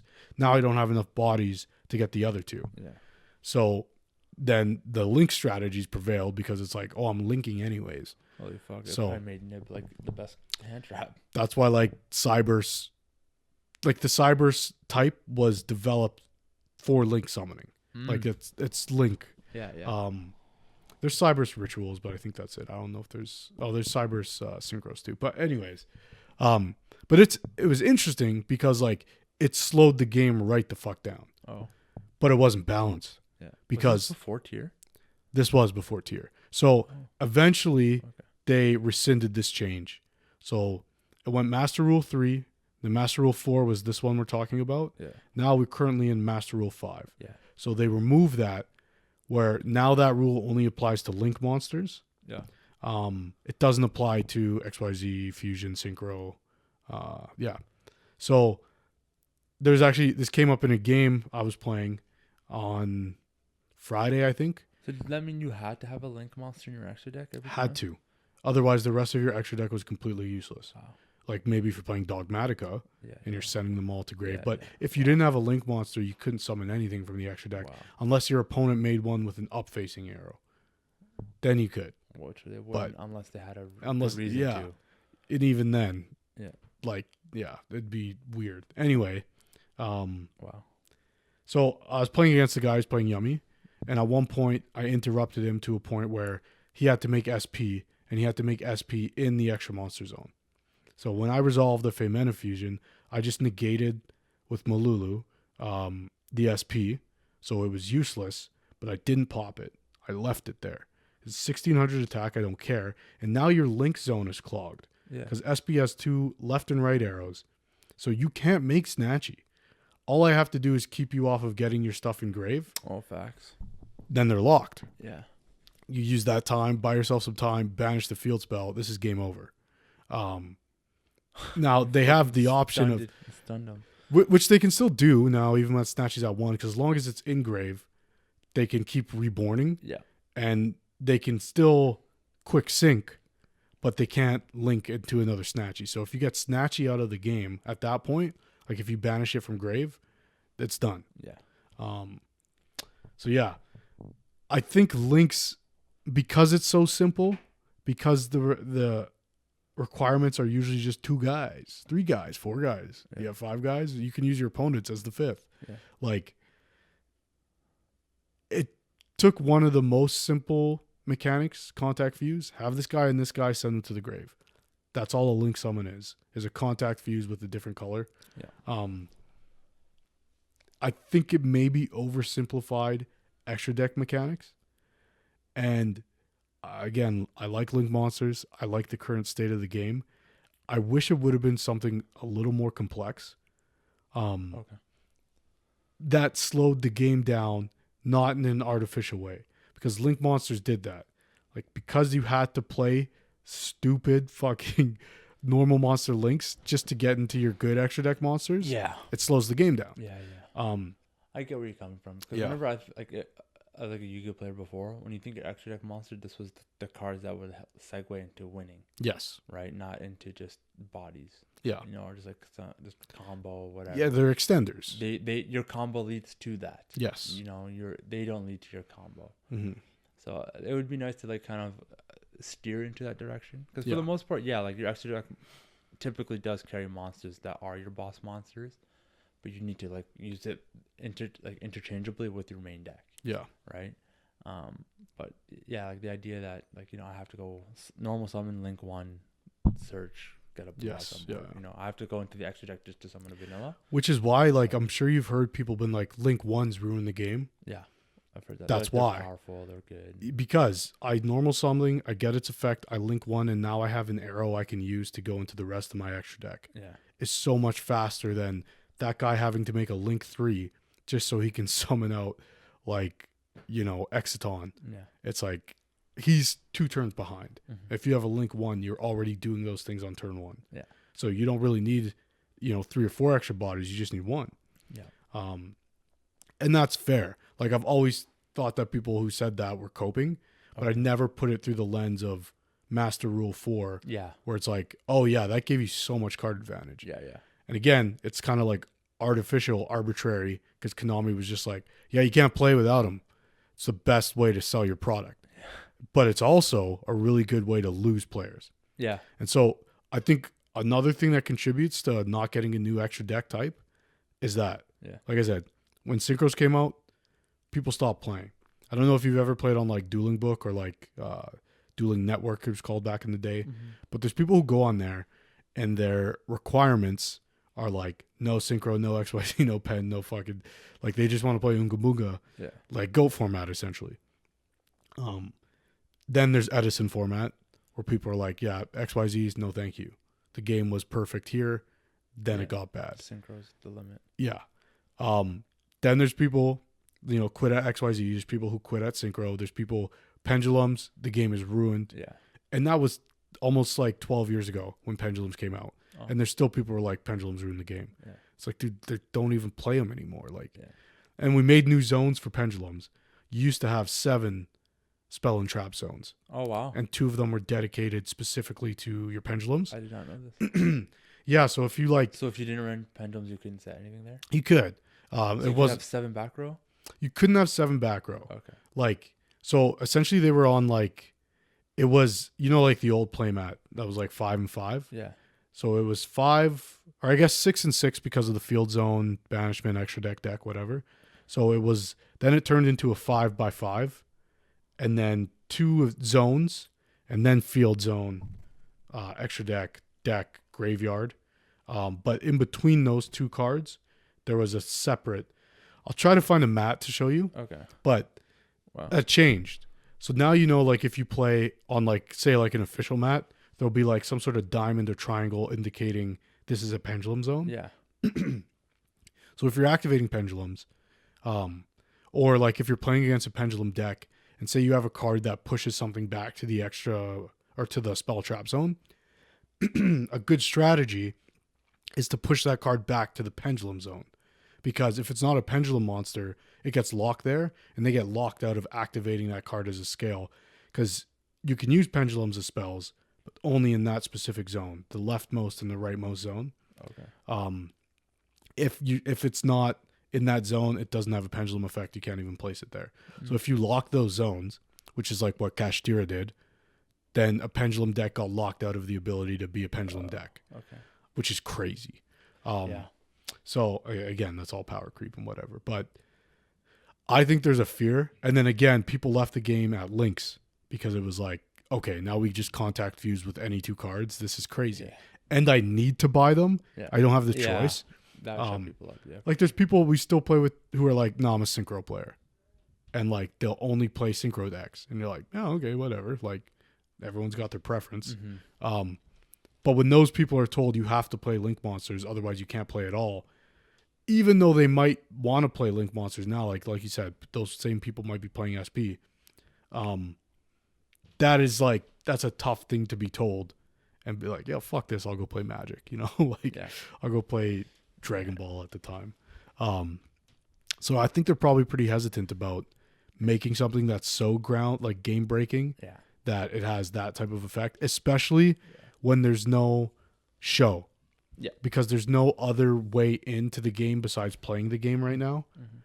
Like you could play Master Duel, sure. You play TCG or you play OCG. Getting into Yu-Gi-Oh, there's no other way. Like you have to go back and watch old shows, and that is not, they can't market that really. No.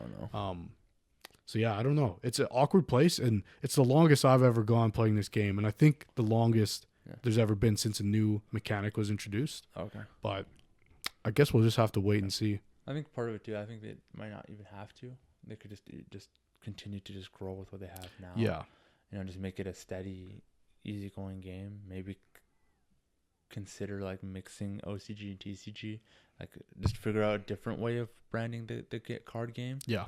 They don't necessarily need to have like a new summoning mechanic and, just new decks, new product. Make sure the product's actually good. Yeah. Because I think what they've got going on so far has been pretty good. So hopefully they just kind of keep track with that. Yeah. Instead of trying to introduce something to the game that might not be healthy at all. Yeah. Yeah. It definitely seems like that's their plan right now. Yeah. I just wonder if it's like sustainable. Yeah. Like long term. Yeah, like because the Chronicles is like, I think a lot of people I've spoken to about it, or at least the people I've spoken to about it, all have the same opinion. Yeah. Is that like the episodes are too short, but it's cool. I like it. Yeah. But it doesn't replace an anime. Yes. It's a YouTube series. Yeah. Yeah. So either they gotta just do more.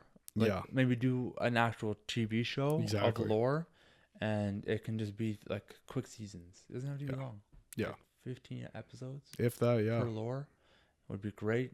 Full depth, like per season of a show, but you do like a lore story. Mm-hmm. You get good, and then like, I would love to see this lore fleshed out deck. Yes. And by the time the lore ends, like the last episode, boom, structure deck comes out. Yes. So it'd be a good way to do it that way, because you can only do so many, nostalgia retrains. I kind of like what they're doing now. Yeah. Whereas, okay, so when we get Yu-Gi-Oh cards, at least in the TCG, it's a little bit different in the OCG. They actually give background information on like the story of cards. Okay. TCG, we get like those two dudes, like Jerome and I can't remember the other guy, who do like the burst protocol release event or whatever, and they talk about the cards and they hint at some of the story aspects, but you never get like a this happened in this card and this card and this card. We see it a little bit with like Art Mage, where like things are good, now things are bad, and it's these guys' fault, but you don't actually know what's going on. You'd have to try and like piece it together, which I like. But the way they're doing it with the Chronicles is pretty cool because they're giving you all the cards at first and then being like, well, what do you think happens? You'll have to watch the show. But you'll see an art or like, say like a character or like Fusion Deployment, the new art on Fusion Deployment. You're like, oh shit, how did Ecclesia and Albaz end up in this situation? Like, she looks fucked up. So then you're inclined to watch the show to figure out what the hell happened. But you wouldn't be inclined to do so if you didn't have the card. And then they're winning on both ends. But in that way that I explained, I've bought in the cards. Now I'm watching the show. Which is the total opposite of how it's always been in Yu-Gi-Oh! Where it's like you watch the show and you're like, I want my own Dark Magician. And because the show is not, like, it's on YouTube, I can't imagine it's like that lucrative. It's like a passion project for them, which I'm happy about. But like, they're not directly getting money or what they could be getting from me or people in general by, you know, uploading it for free or whatever. So they could make it like a Netflix special. I think it'd be pretty cool if they did it that way. They actually made a little 15 episode series per lore. And they released it yearly, and then it comes with a structure deck with it, and I think that'd be very interesting because you can upkeep this consumerism, and you just have the anime. Because I think it's cool. I think you're literally just making little animes for these lores. So it's the plot is all there already for you, and you can do it with just about anything right now. You could do it with any archetype you want. You could do it with Yummy, you could do it with K9 if you wanted to. You could intertwine some of these things. All right, it'd be cool to see one like on the Art Mage, Doomsy, Elven Note, and then the Power Patron. And that whole thing. That'd be fucking wicked. Not Shining Sark, but like King Sark. And like maybe something to do with the Pharaoh. Maybe. I don't know. See, there's so many cards in Yu-Gi-Oh! And like so many archetypes. There's so many stories. And for a long time they haven't capitalized on it at all. Like Brand is big. So Brand is big. Do a multiple part branded one. Yeah, that's what they did. Oh, there you go. But there could be more. There could be longer. But like the Magistus manga and the Sky Striker manga were like some of the first forays into actually being like, here's a story. Usually it's just like they have the story, they have the concepts, they put out the cards in, and they don't tell anybody about it, and it's bizarre. But that's just always been their MO. So I don't know. Hopefully moving forward, like they recognize how, like, because if they put out a Dracotel manga, this is the story of Dracotel, I'm buying it. Like immediately. Why wouldn't you? And if you already have this information, you've already scripted out these stories, why the hell wouldn't you? It just gets more investment from the players who play those cards to buy more of those cards. Like if Dracotel releases support and I'm like, that's the fucking guy from the fucking thing, I'll be like, I'm buying it just to have it. Even if it's not playable. So even weirdly, like Blue Eyes, like and I'm saying this more so with the additional support. It's very Game of Thrones-esque. The art. And you look at the different monsters, like the priestess. And you look at the Sage master of Eyes of Blue, and even Maz. Like what the hell's going on in this? It's really fucking cool. And like Matt, and then like even Wishes, like the art of it with the big dragon. It's cool. So I was like, I wonder what's going on there. There's more than just Blue Eyes, the legendary dragon. We have no idea. No.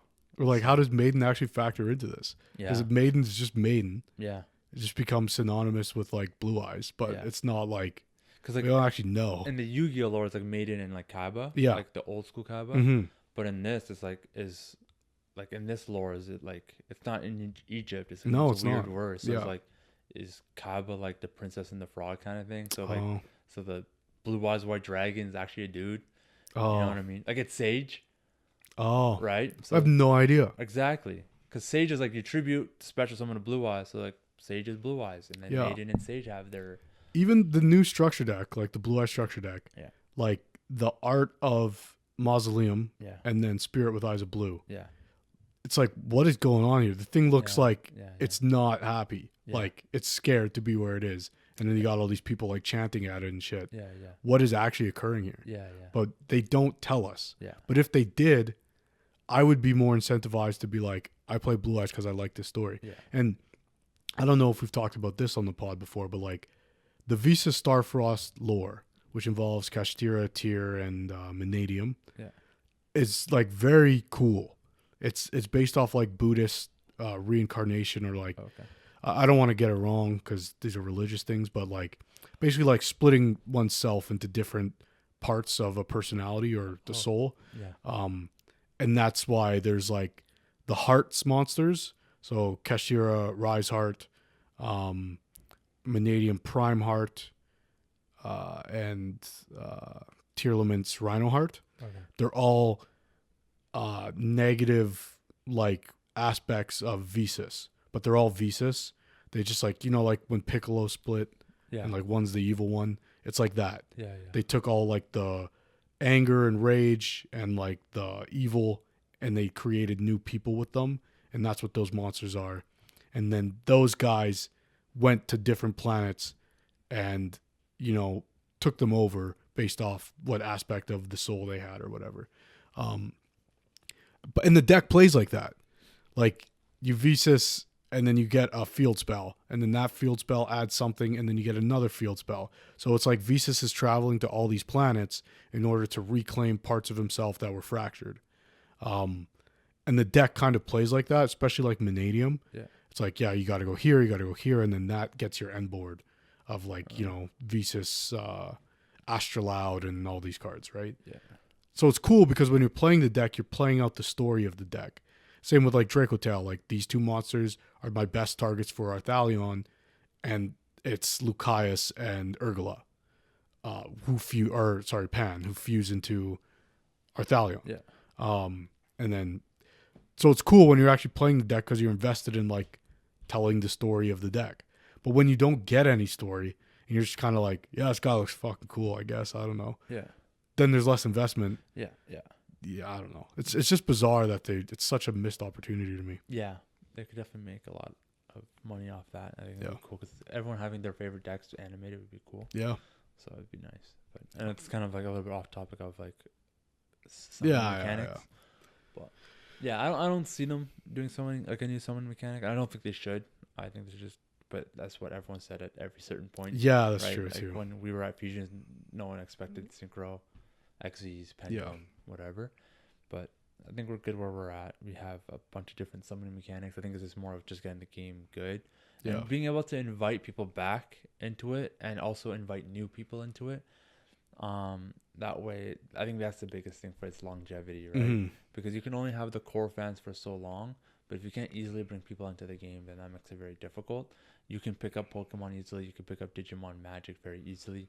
You cannot pick up Yu-Gi-Oh very easily. Yeah. You have to to understand the foundation of the game. I think you have to go start by playing like GOAT format. Oh, okay. You just got to start with that set pass and just understand the format of the game. You can't just go into the advanced format and think you can pick it up. If you've never played Yu-Gi-Oh before, you can learn, and it might be hard, but it's just going to be a lot harder. The best way is to start with GOAT format, understand the idea of normal summoning, tributing, and special summoning. Yeah.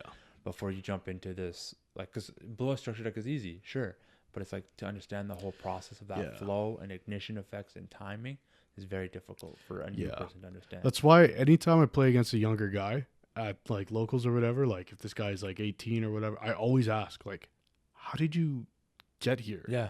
It used to be, again, when I played 10 years ago and before, those guys would often play a deck that had a summoning mechanic that was whatever show was currently running. Yeah. So you get young players and they're playing Xyz strategies. They want to play Utopia. Before that, young players were playing synchro decks because that's what they saw. Yeah. And then you're coming to try to emulate that same experience you see in the show. Yeah. Now that there's no show, I'm like baffled that we get new players because I'm like, what part of this intrigued you? Right. Like I said, like you look at a monster and then you can't go anywhere and find out, yo, this guy looks cool. What's he from? Yeah. Oh, Yugioh. Okay, like what's his story? Oh, well, we don't know. They won't tell us. They know. We don't know. They just won't tell us. Why? I don't know. Yeah. It's like so hard for me to believe that like someone could see this game and be like, yeah, I'll learn how to, I'll learn pseudo quasi judicial rules techniques to play with these shiny guys. Like, yeah, it's always amazing to me. But. Yeah, because I mean, like unlike the other card games where you're like, oh, I like this card. Yeah, so I'll figure out. Like, because most of them don't even have a story behind it. Yeah. It's easy to pick up the game. Yeah. The rules and mechanics are very simple. While Yu-Gi-Oh is like, oh yeah, set pass. It's like, yeah, if you set pass against me, I'm gonna destroy you. Yeah, exactly. Right. Even a lot of those like, less popular, newer card games, all of their monsters have like flavor text on them, even if they're not like normals. Like we only get flavor text on normal monsters, so we're left to kind of put the pieces together based off the card arts. Yeah. And I remember seeing like people who've like made these lore videos and they're like explaining a card art and I'm like, oh, I see that entirely differently. Like that to me is not someone saving someone. That's like, I just killed you kind of thing. Oh, yeah. And I'm like, who knows? We have no answer, yeah. Which is a cool aspect of it because you can like come up with whatever story you want. Yeah. But it's also weird in that, like, we don't know what they were intending to make when they made the deck. So it really is just like random art at a certain point. Yeah. But obviously, like with the Visa stuff, there's a through line, but it's like which card goes where. Yeah. We don't know yet. Was he corrupted first and then did this, or like how did that happen? Yeah. So that's weird. Yeah. But yeah, I don't know. Who knows what'll come next? All we know is the next format, and Draco Tail's up, baby. So, yeah. That'll do it for us, I guess. But hopefully you enjoyed that nebulous conversation on summoning techniques and shit. Make sure you like the video, subscribe to the channel, check out Matt's CS. That came out yesterday. So go check that out. And we'll catch you next time. Peace.